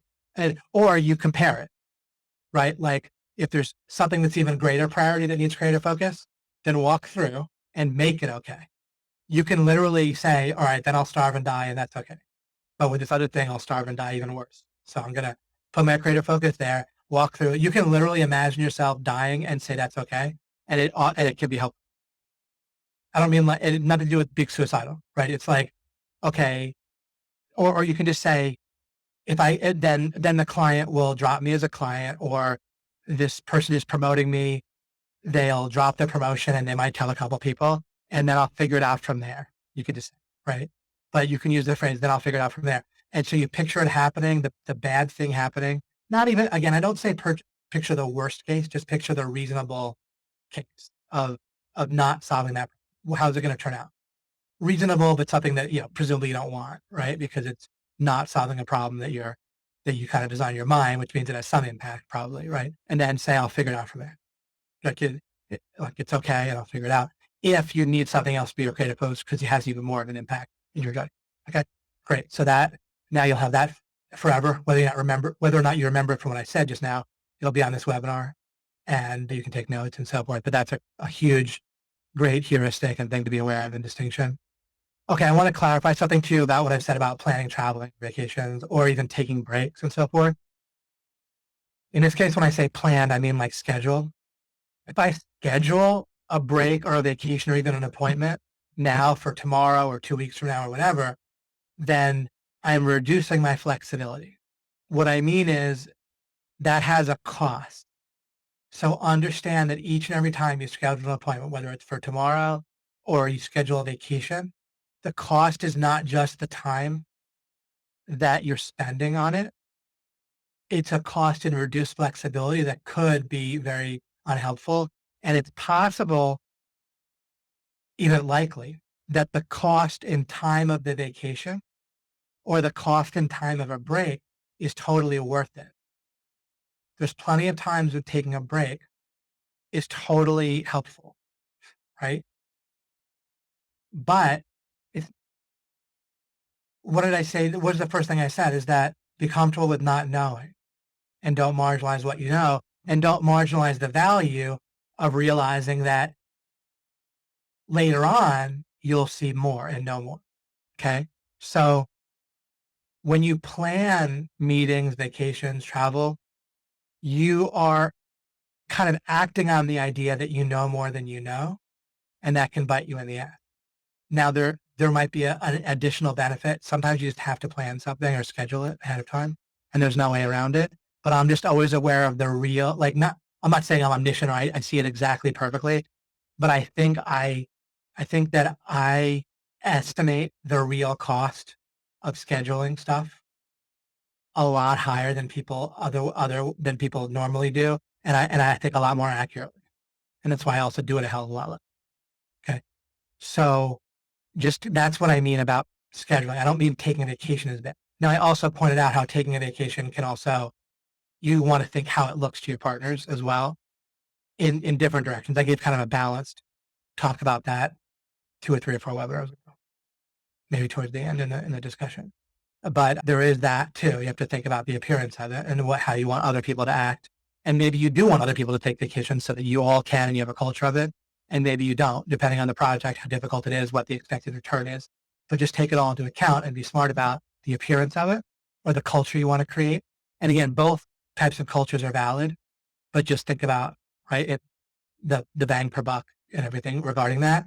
But then separately regarding taking breaks. And now I'm talking about, of course, a vacation, traveling to an event can be useful for meeting people. Maybe it's a business trip, but still scheduling has a cost as opposed to being able to do it on the fly. And sometimes if we phrased it differently or planned it differently, we could keep the availability of being able to do that thing without scheduling it in a way that was hard to change. Sometimes we can't, right? But look for it. Sometimes we'll miss the opportunity if we don't schedule it. So you judge that way, but at least notice it, right? But I think people too much don't take into account the cost of the inflexibility of scheduling. And the conclusion, you still have to decide again, it's a balance, it's not a balance. You judge between cost and benefit. But I think that people are often not judging, just like the way people switch to plan B too often without clearly looking at what plan A was, right? What the status quo was, where they're heading, and clearly comparing B with A. Instead, what they do is plan B is closer, which is making it look bigger, kind of neurologically closer, making it look bigger, sexier, more urgent. whatever, and they just switch to plan B, or literally they forget what plan A was. They didn't have clarity on it, and they're not making a comparison. What I'm saying is make a comparison of the cost of scheduling, and also look to see, but look at the benefits. Sometimes locking it in is helpful, because if you don't schedule something with someone, they'll schedule something else with someone else at that time. You won't get the meeting, right? So again, I'm not saying do one or the other. I'm saying that people often don't look properly at both the cost and the benefit of scheduling, and I encourage you to do so. And that's what I mean about planning, scheduling of vacations. For me personally, it manifests itself in scheduling a lot less to other people. Whenever I can keep it tentative, I will. If I can't, I won't. I won't. If I can, I won't keep it tentative. I may or may not then schedule the meeting, depending on whether the call, just, again, I try to look at it clearly. Another last thing is I kind of give you a few final things to consider here overall regarding path and such. I say here, the purpose of receiving feedback.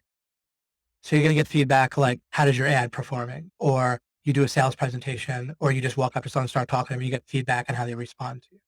Right. And so there's feedback all kinds of places. You read a book that you want to learn. You could get feedback by taking a notebook after you read it, not just while you read it, but after you read it, while the book is closed, you could write down what you remember from it and what thoughts you had from it. Same thing with this webinar. You could give your mind feedback on what you remember and what was important on this web. Okay. So there's a number of also choices we can make regarding feedback, such as being scared of it. Making choices not to look somewhere because we don't want to see the feedback. Or we could give ourselves feedback and we don't, because we don't realize what it could do to help to benefit us. Here is how to look at feedback. The purpose of receiving feedback should be to gain understanding, like we've been talking about. So, and here's what I mean there is some feedback on how you're doing with making money or making sales or getting opt-ins or whatever can serve your understanding for real. Like it'll really help you make better choices or make distinctions. Or you could either come into receiving that feedback with the wrong mindset, which I'll get to in a second, their own paradigm. Obviously, what that means is you're just trying to prove that you're already right, that a frame of yours is already right, that I've covered a million times, but be aware of that regarding feedback. You don't want to come into it with that. And then what you want to do is think whether or not you want to look at feedback. Don't just go by your feelings. Stop and say, wait a second, is my motivation for seeking feedback, is it to prove I'm already right? Is it to get validated? If it is, maybe I don't want that. Maybe I shouldn't be doing that feedback. Maybe just the sheer amount of time or effort it takes to get the feedback I can be spent at somewhere else. Maybe it'll keep me from examining what's wrong with my frames that I'm seeking feedback for validation, because that also means that I'm opening myself to a risk of being dejected, right? Being depressed, being discouraged. Why am I building the plausible possibility, the non-trivial possibility of me being discouraged into my plan? Something's deeply, deeply wrong in my paradigm about planning, right? Then you go back and review this webinar and maybe some other one, right? Because that should never be in your planning. Right? And I've showed you exactly how to do it where it's automatically not in your planning. So when you're thinking about, should I get feedback, then make sure it's coming from the right place. But also, again, sometimes people don't get feedback when they should. Like after a webinar, it's actually pretty efficient to spend 5 minutes writing down your thoughts, what you remember, but also your thoughts or action steps or whatever that you're thinking from the webinar. There's another thing that can happen for feedback. You can help your brain integrate the information, see what's recorded, and it also can tell your brain what's important. Regarding learning, I've covered this at some point, but regarding learning, your brain is constantly trying to only filter and remember what's important, because otherwise it would have too much information to give you back later. And so it doesn't really know what's important. And if you review something, it still doesn't know what's important. Rewatching a webinar helps make it seem more important. Repetition does help. But if you stop and try to write down what you remember and what thoughts you had from a webinar, now you're use makes something look much more important than repetition. And realistically, you'll probably do both with various. And if repetition's not bad, but you don't want to only do the weaker thing and not do the stronger thing. Anything that you do to use, anything that you want to learn or remember, like using someone's name or whatever, it sounds a little bit like repeating it, but I don't want to get too much in the weeds, but anyway, one way or the other, when you use it, it'll better integrate in your brain and get remembered and so. So I needed to cover that integration part because I didn't want to say the only purpose of receiving feedback to gain understanding. But as far as I can tell, and I might not have thought of this quite enough yet, but as far as I can tell, those are the two reasons to get feedback. And they're both good reasons, but also there's a lot of ways that people set themselves that they want all this feedback and testing and measuring and all that. You're not getting feedback to test, right? You're getting feedback to understand. You're not getting feedback to prove that you're right. You're not biased. If you feel biased with feedback, something's wrong about your paradigm. So again, it should be my simple phrase that I would prefer to say, but I'd be leaving out the second half. That might confuse people, or kind of make them think of counterexample. What I'm really trying to say is, feedback is to gain understanding, just like everything in life, right? With gain understanding. The purpose of feedback is to gain understanding. It should be a red flag if you're looking for feedback that's outside of gaining understanding. To further clarify that what I mean, so you don't misinterpret what I'm saying, you can either call this understanding or understanding it's kind of a separate track that's also valid.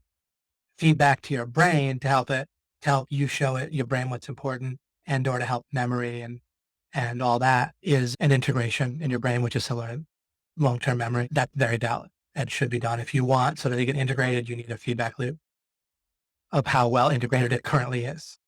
And then your brain can kind of see how well something's already integrated, how good you are, how much you've mastered something, right?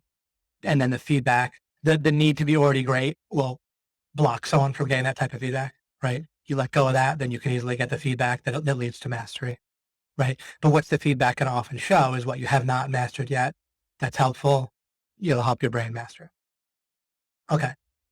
Another thing here, final thing actually, is what about modeling? So so often the reason I bring this up is typically when one of the big things that people do when they're thinking, what do I do next? Or what's my plan? Or what sales letter should I use? Or what should my sales funnel be like? Is basically import something that's working, right? Either from your own memory or a template, or you find someone that's the best in the world at what they do and learn from them and copy them, blah, blah. Okay. That is a great way to get raw material for our overall slide. Okay. So you hear from them, here's what you should do next. No matter what, the basic thing that you're doing, nothing is going to make this slide like untrue or wrong. Okay. Modeling will just presumably make the pool that you're picking from, your brainstorm pool, so to speak, more likely to be like if you were omniscient, what you might pick. Well, not omniscient, but anyway, you could probably see it's probably fairly obvious. If you consult with someone who's great at something, or at least is pretty good, and they know a lot more than you, right?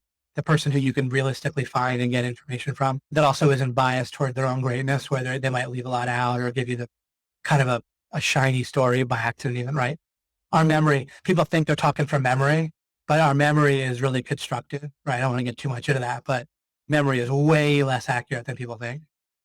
And when someone is biased towards themselves being awesome, which an expert typically is, then what they tell you about what they did to succeed might not even match the history by accident. They might not even realize their brain literally gives them what they think are memories that are false. So I do that to give you a little bit of wedge where you don't overly treat it as gospel, but it's still very useful. So it's great. But what does it do? It kind of narrows down, you're ignorant anyway, right? So you're kind of picking at random, narrowing down the randomness to some degree or whatever, or the field or giving you ideas of what to, but what's the idea for? Like, so they tell you here, do this, do these steps. What do? You plug these steps into this slide. You take a look at the steps and you say, or step one, right? And you say, is this reasonably able to, help me non-trivially increase my understanding? As long as it is, you don't have to worry. Oh, is this right? You're not trying to prove that person's right or wrong. Okay. You're trying to gain understanding. So you're following their steps, not so much to get a result. You follow their steps to gain understanding, and you gain understanding in order to get a result. It's like there's a middleman, but you don't leave the middleman out, right? Of course, you're gaining understanding to get a particular result. But what you don't want to do is follow a recipe to get a result, weirdly enough. You follow a recipe to gain understanding, and you gain understanding to get a result. And that's a non-trivial point. It's actually a radically important distinction. In practice, somehow it's like night and day. Okay. So you model someone else. You pull out a sales letter that worked for you in the past. You try a sales pitch that's worked in the past in order to gain understanding. Oh, you could also pick randomly to gain understanding, but anyway, you pull in the template or you model someone in order to do something that's very reasonable to narrow down your brainstorming, so to speak, narrow down your, things down in terms of like your efficiency. It's going to increase your efficiency with how fast it's going to take you to get your result. But you'll decrease your efficiency all over again if if you try to go straight from modeling to result without doing it in service of increasing your understanding. It basically won't really help you because you think it would. It's not even relevant where it help you or not. It given that you know this slide, given that you know what I told you, then yes, do modeling. And what you do is practically speaking, just do it. The modeling is better than picking randomly or being totally ignorant. And you model in order to feed into this machine, this slide, the gaining understanding. You don't model in order to get a result. And that is critically important. Okay, that you don't model in order to get a result. You model in order to gain understanding. If you ask how it's going to be different, I don't have a good answer. I've given you the answer. I'm not going to, if I keep going, it'll just be kind of too much repeating myself. But everything I've said on this, on this webinar about that slide, at least is my answer to why you plug modeling into this rather than model to get a result. And I think you'll understand what I mean. You may well already understand it. If not, go try it or go try modeling, leaving everything I taught you in this webinar out and just do it because this better work. Okay. What does that end up being, right? Chasing after shiny objects. Sometimes it works, sometimes it doesn't. When it doesn't, you're doubly depressed and confused and screwed and, and so forth. You miss a lot of opportunities to empower yourself to gain. You miss all sorts of gains and understanding that would apply later, right? You're very restricted to that one recipe. If things change, you can't adapt as well, right? So you lose all sorts of opportunities for understanding. You set yourself up for a fall emotionally.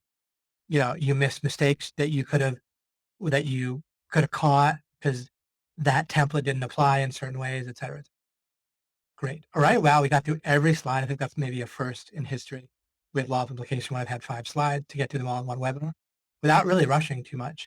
2.5 hours, which is reasonable. I'll take a quick look at discussion. I might spend a little bit of time here, but awesome. I'm really excited that we got through all those slides and that about this webinar. I'm really glad I did it. I kind of realized that I had a number of things that would be really critical to cover. This is pretty critical, right? To cover all this stuff. And I will be right back. What I'll do is probably try to look for in 2 weeks. I think I'll look to do an office hour style webinar and see how much people need from that. Thank you, Megan, about telling you specifically which alchemy ones are about respectful aggressive that I brought up at some point in this. I'm glad you made it too. Lawrence, excellent. Hello, Suleiman. Replays live. I know some people aren't up quite on this platform yet, but see if we have any feedback from the webinar. I just want to make sure I'm not like diluted also about, a little more comments is what I need to click on. Great. Okay, great. Incredible webinar. Mike says, then he says the webinar ends. Liliana says, is increasing the understanding, like being able to extrapolate a concept? Possibly not. When you're extrapolating, it's like, well, this worked, the last 2 times, therefore it'll keep working, or this isn't working, therefore I can't make it work, or the first 2 dates with this person weren't so great, therefore we can't possibly make it work. And so extrapolating is often, you kind of only need to extrapolate when you need to come to a conclusion right now, right? Otherwise, it's different. Instead, distinct, like you're trying to, what was it about this date that, or like, what did I understand about the person? What maybe, you might talk to someone. This is on like Big Bang Theory when, who was it? Forget their names now. Bernadette and the other guy that got together, they ended up getting married. Like they were at the beginning of their date for a while. They didn't have anything in common. They didn't seem like they were getting along well. And then, bam, they both had a similar experience with their mothers and everything took off after that. Like if they extrapolated for the first hour of them interacting, that wouldn't, tell them the right thing. They ended up being, happily married. So yeah, I would say that they're not necessarily the same thing. I can see that trying to explain even better what gaining understanding means, like giving even more examples in the future. Maybe I'll hope to have some thoughts about that for in maybe 2 weeks when I'll probably do another webinar, is to try to give examples of what it looks like to have gained understanding versus things that people might think are understanding or might feel like understanding, but they're not. So that's a great thing that you bring up there. Thanks, Liliana. Megan said, so many specific things are covered I need right now. We'll be listening to this webinar again and often. So thanks so much. Yeah, there's a way that I kind of was like, everyone's going to really need this right now. Because no matter how much I've said in the past, there's something where I need to clarify a number of things and be specific about some things. Would you mind showing each slide for about 2 seconds so I can screenshot? Yeah, I'll go ahead. And then that way you can listen with audio with an MP3 later. Great. Sure thing. So the first slide, George has his camera ready, is this. And this will kind of help everyone anyway, just to kind of, for a second, look over these slides. The next slide is this one here. I highlighted, or I bolded 3 different kind of angles on the inefficiency formula or formulas. Needing to see the path that you deserve to be on the right path or prove you're on the right path. They're all pretty similar, right? But, okay, then the big slide here with a Q&A, question and answer. And then just this kind of simple slide is time on my side. If not, that's probably a priority. And then the final slide with just a few kind of somewhat disconnected but relevant ideas that I want you to make sure you guys at least have access to clear up various related things, misconceptions, or things, places to look that can often be important. Great. Did that work, George? Use versus repetition is cool. Yeah, good. You're very welcome. Excellent. Distinction between time and creative focus is very insightful. You're welcome. Hi, David. You were talking about the dying the moment I joined in here. The biggest obstacle I faced in my business has been networking and socializing. I did an OMG since 2016, but I finally quit my day job a couple of weeks ago to confront this social levy more directly. And this process feels like a death in itself. Yeah, totally. With quitting a job, right? I know that isolation may have served the purpose of my childhood, but it's a strange thing to transcend. Great. And best wishes with you with that. And hopefully this webinar and you can do the replay and stuff will be great. This whole capstone series should be really helpful for people overall if you missed any of it. When I say non-trivial, do you mean relevant or does it include more? No, yeah, non-trivial is like you look at it and like if you think like, okay, I gained understanding about what might work with a Facebook ad creative, like an image, by either taking a course or by trying it or doing both. And they talk about how maybe, having a person's, face is part of the image. Maybe that's helpful. Let's say they say you try it, you see it, the understanding you gained might be that people that have done it say that it works well. You tried it and it works well. This might help me start to answer Liliana's question too, if I had that. Is it Liliana? Yeah, Liliana. Let's say that happens, right? You hear a guru say that, and I'm picking this out of just randomly about the person's face. It's probably true, but I'm not a Facebook guru specifically. But let's say that you take a course on Facebook ads. They say it can be very helpful to have a person's face with the ad, right? Kind of a friendly, open face, confident looking, competent looking person there versus not having that. So what do you understand? And then let's say you go and try it and you see a bump in your own results. What understanding did you gain from that? Okay. You gained, and is it trivial? And how does that help me shed light on what I mean by non-trivial? So you don't now understand that it's always right to have someone's face. That's a conclusion that extrapolates from, I heard it from an authority figure.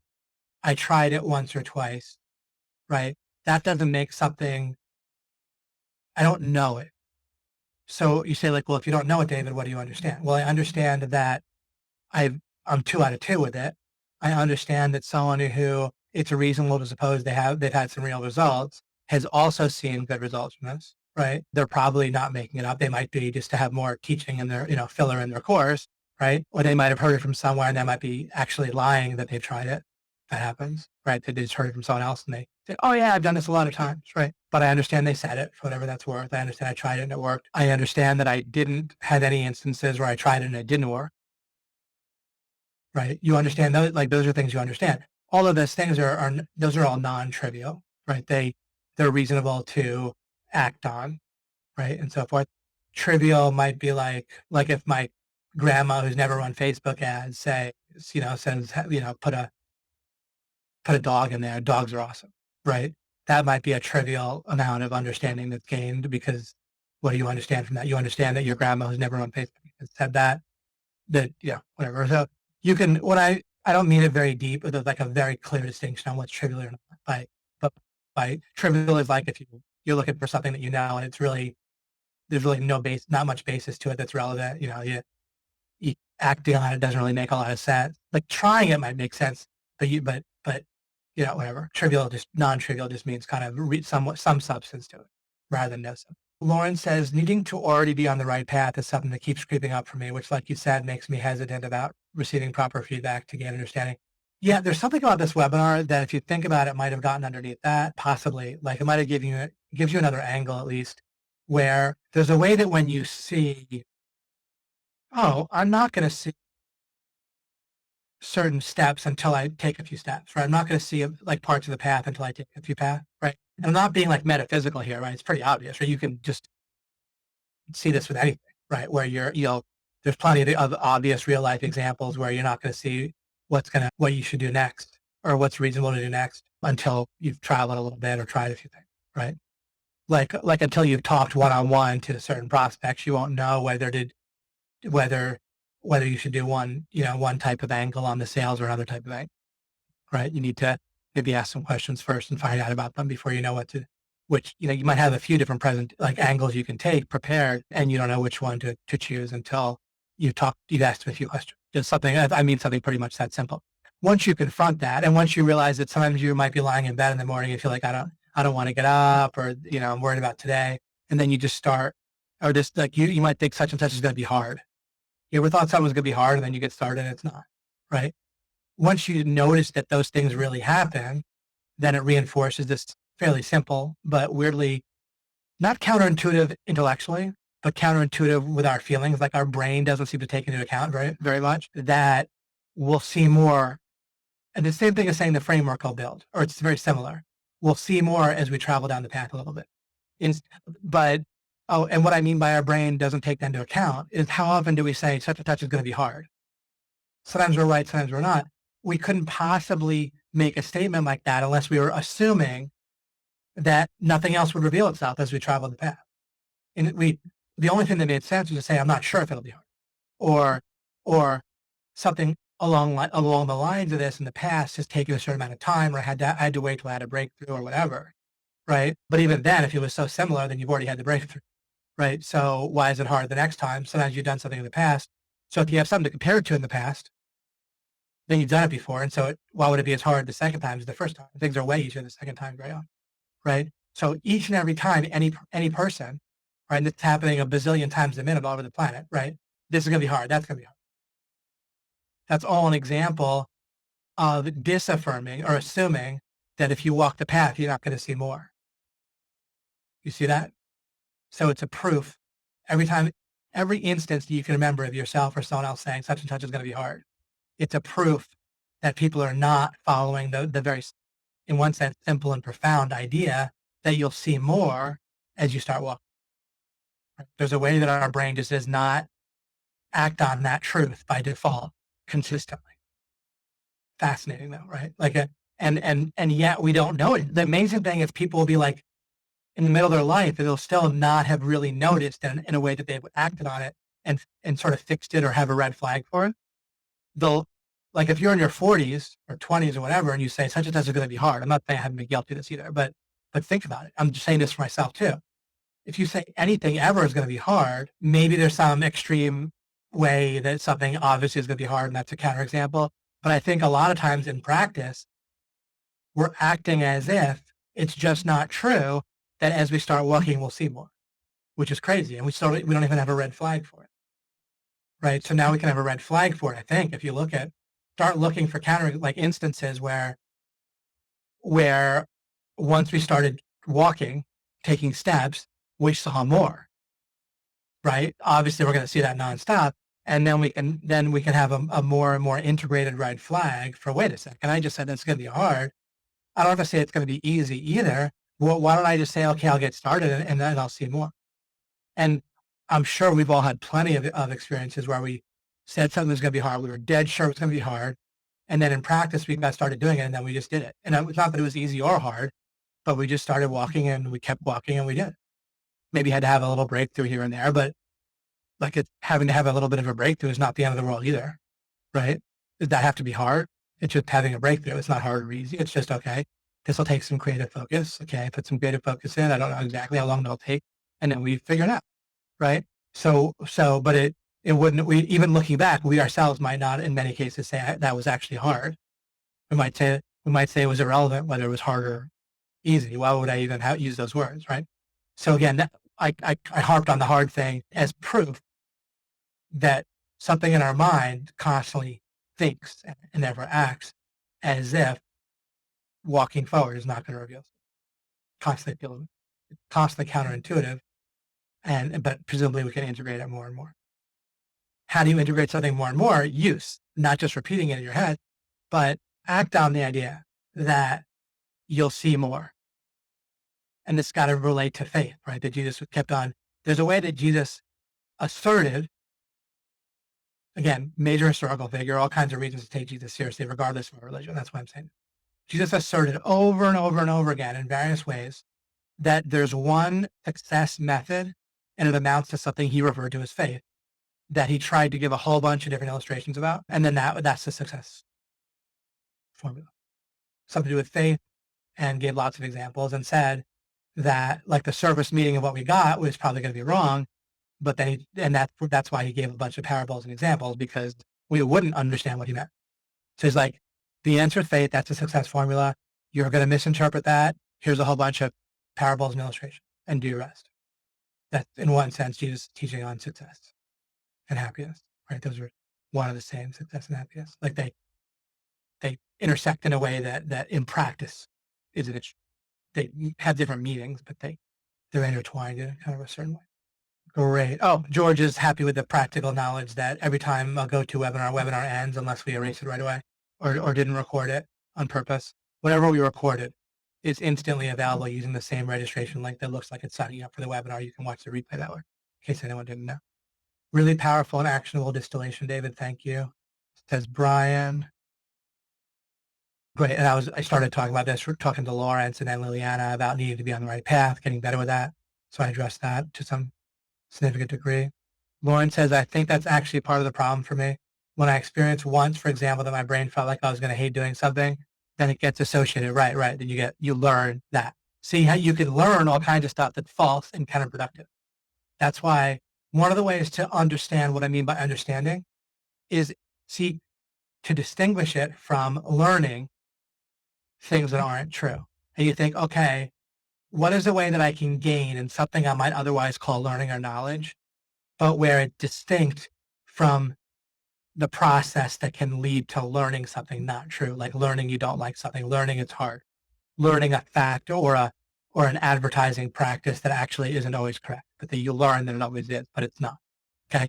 So if you want to understand understanding, think for yourself, work at this, and do it by trying to distinguish understanding from the type of learning that can result in something false. Understanding as I mean it, and that relates to distinction, right? It's part of the ingredients of the right way of understanding. Another ingredient or way to see it after the fact is it always leads to real progress. It's always beneficial. It's always good.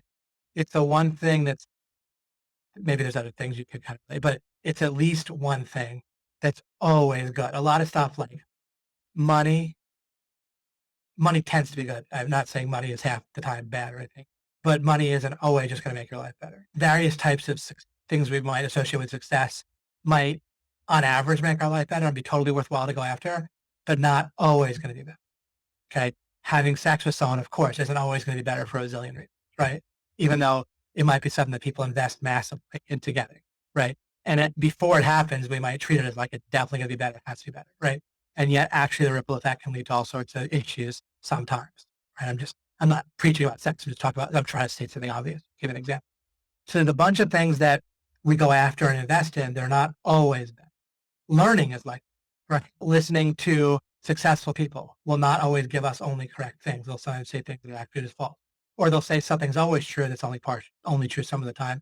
And we'll treat it like it's always true and smash right into the when it isn't. We'll invest so strongly in it always being right, and it's not always, other than me. But that's mostly a joke, except for things that we could totally prove. Then of course it can totally prove something, you can rely on it.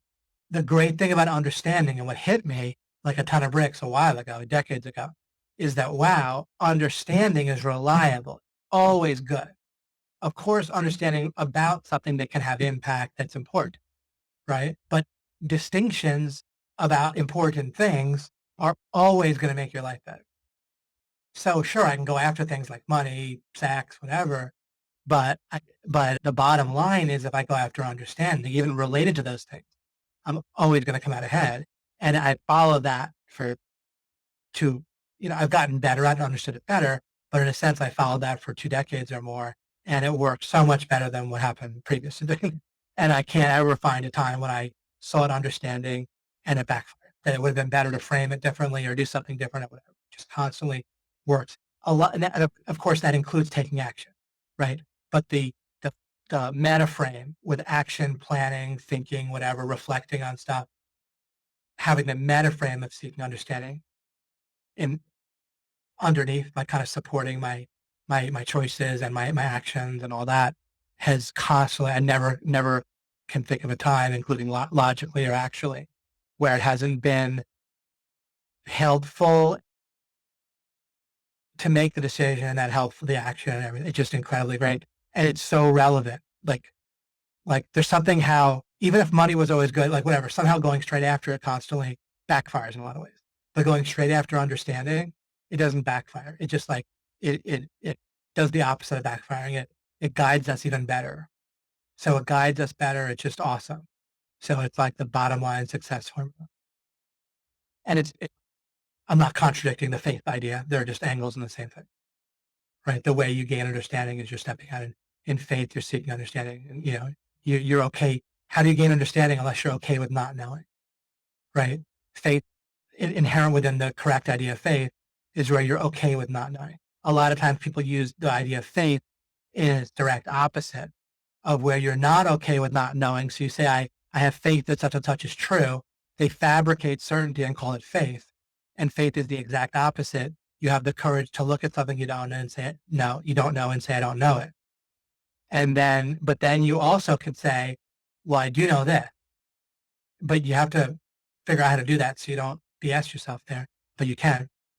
And then you understand that if I start to step and act on what I do know, like I do want this win, and does look like this one step is plausible. I know that it seems plausible that if I take this one step toward this potential win, it's plausible my understanding will increase.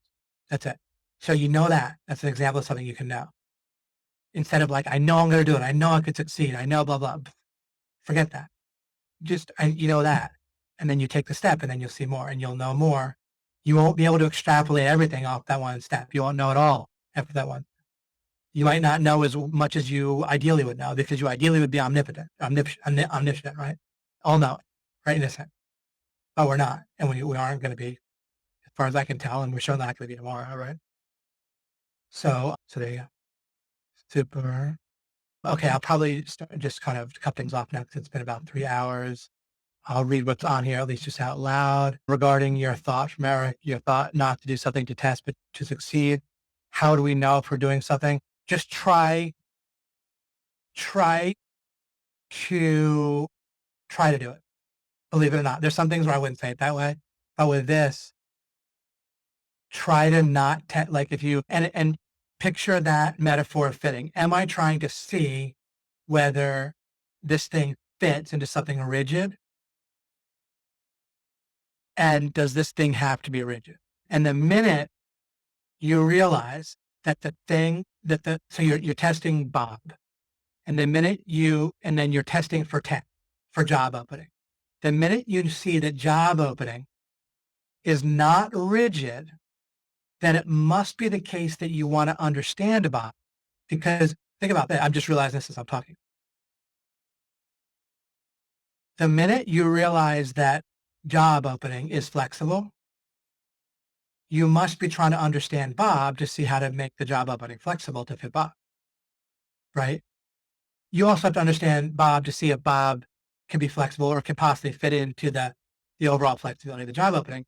But as long as there's two sides to something, you need to obviously understand one thing rather than test it, because you can adjust the other thing, which means you can understand this one. So that maybe helps. So there we go. And then just work on it for yourself and see how far you get. And if you want to give me an example or re-ask the question in a week, and that sort of thing can all be good. None of what I just said should all be interpreted as, I don't think hopefully you would know I wouldn't be doing this, but I wasn't criticizing your question or telling you, oh, think about it. You shouldn't have asked. You should have thought about it. No, none of that. That was great to ask that question. But my practical answer in terms of between the time we have, what I currently know, and what I think you can do is what I mean. I'm kind of giving my best guess at practical advice in this particular instance. But I'm not saying you should have not asked that and thought about it. But I think it's something that if you just think about for yourself, you'll gain a good amount of insight. Scott says, you just put words to what I've been thinking about a lot recently. Walking forward seeming counterintuitive, yet keeping faith while you see more as you go. Excellent. Yeah, yeah. Oh, I've been thinking about what exactly faith must mean the whole way through for decades. And it's been part of one of the angles I'm figuring this stuff out. Carola says, Scott, I'm also dealing with similar blocks that you're dealing with, putting in the effort to build understanding on how to dissolve issues, right? With talking to people, right? And networking and that stuff. Exactly. Keon said, David, you had a couple of questions mentioned in OMGWay by folks who couldn't get in yet. So, FYI, this was one hell of a Webby. Thank you, David. Great. Love it. Okay. I'll take a quick look at OMGWay and then, getting in there with email, logging in. Good. But this is a good opportunity. I do this kind of on purpose in a sense. Like I keep this thread up, whatever. I had this thread on OMGWay during the webinar. So it kind of helps individually get the people in and get our beta testing right and our process right with getting in. Incredible webinar, says Mahai. I noticed that happiness and joy comes from mind seeing progress, making mind perceive. Is there any other way your mind feels good apart from seeing progress? Yeah, it's almost like what we're trying to do. Like happiness in the moment comes from, this is my best understanding right now. Happiness in the moment comes from an actual fit between your mind, which has some amount of flexibility, but some amount of not, and the environment. I'll give a quick, simple example of some amount of flexibility, some amount of not. So there might be a whole bunch of, let's say you're a guy, you're heterosexual. There might be a whole bunch of women that fit into giving you a feeling of like, wow, they're really attractive, right? So there's some flexibility though, because there's all kinds of different women that can fit in that, but there's also a lack of flexibility in the sense that there's a bunch of women that won't fit in that for you. I'm not talking about women as a whole or whether they're objectively attractive, but of course, I'm just talking about from a specific brain, looking at a bunch of women. And there's some amount of flexibility in all kinds of different women that they can find attractive, but then there's some amount of lack of flexibility. Okay.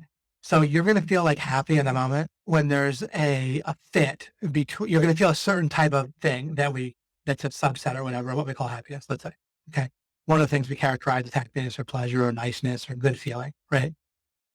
Good is basically going to happen in the moment from a fit between what your mind wants that has some flexibility and some inflexibility, and the environment, which can also be molded to some degree and not molded to some degree. Not molded in the moment, but molded by creating and doing stuff and trying to, make money with. Okay. It got molded to some degree from your previous efforts of your mind, body, and seeking and all that. But now it is what it is. We could say in the moment, the environment is what it is. If it happens to fit within your mind's flexibility of what can feel good, and some things could feel even more good than others, etc. But that's where it comes from, as a fitting or a matching. Sorry. Fitting and matching can mean the same thing. If matching is defined to be it fits, then they can also not be defined exactly. I mean it in the way that don't basically whatever it fits. Okay. Once you realize that, then you can realize a whole bunch of other stuff, which is you want to be as flexible as possible within anything that's a gray area. Like you can't be flexible on things that are fundamentally untrue, right?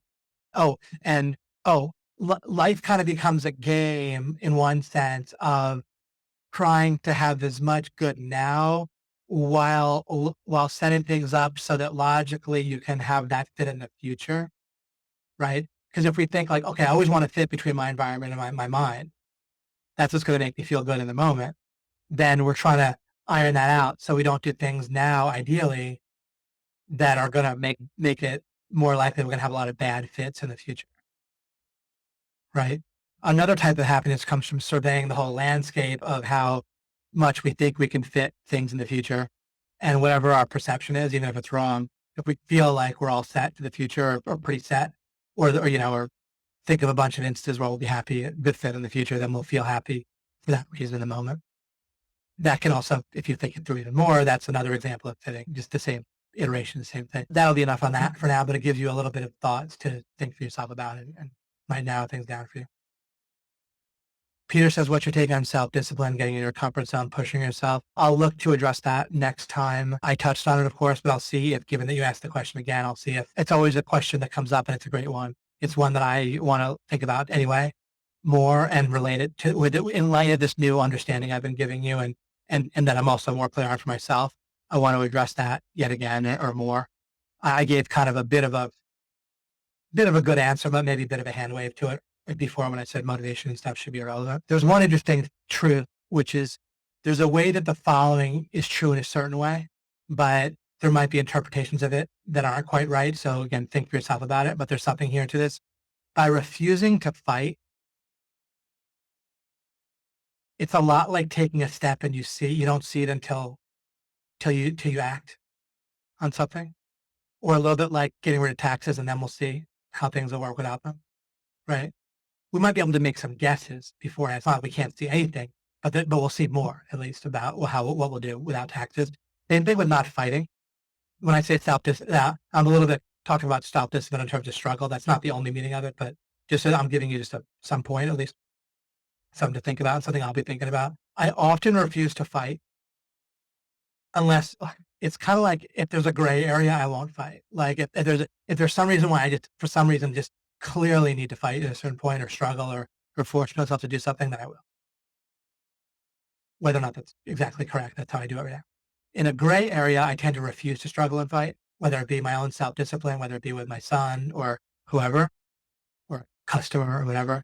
And whatever refusing to fight might mean, maybe I can extricate myself from the situation, maybe I just give in, whatever. By refusing to fight, it'll often put me in a position to gain insight that I wouldn't have gotten if I just handled it by struggling and fighting. Again, I could say a lot more or a lot less about that, but I'll leave it at that for now. And I'll look to you. Frank says, excellent teaching. Thank you, Dan. I appreciate that, Frank, very much. Loving the webinar. Thanks for sharing. I appreciate that. And Vincent said, what do you think about using Facebook to let it break your current assumptions? Specifically curious about your view. Oh, feedback. What do you think about using feedback to let it break your current assumptions about psychedelic or extrasensory? I don't have a lot of strong opinion on that. A lot of it is I wouldn't take a risk of like a permanent brain screw up. So I myself once took like mushrooms or LSD or something like that, long time ago, over 2 decades ago. Given that it didn't create permanent damage, I'm probably glad I did it. If someone were to say, actually, there was a 1% chance that you'd have permanent screw up that you didn't know about, you didn't hit, but it could have happened, would you then want the benefit? No, it wouldn't have been worth the 1% chance. So that's at least a brief answer to that. And I'm happy you asked the question. Okay, thanks guys for everything. What you qualify about modeling is especially helpful. Yeah, I think a lot of people get a good practical benefit out of my last comment there about modeling at the last line of the last slide. Excellent, guys. A lot of attendance, by the way, today. The topic must have been pretty specific and so forth. So terrific. And I'm glad I did this. And I appreciate you guys very much for coming on. And I'll look to probably have a webinar in about 2 weeks. And maybe we'll discuss this more. We can kind of discuss whatever. If I happen to have some thoughts, I'll share them. And I'll might think more about that answer, especially of what Peter asked. Appreciate that question about the self-discipline. It's always something I've been thinking about. And then in light of this, I'm glad to have it as an open question. You're very welcome, Liliana. Very welcome, everybody. Have a great week.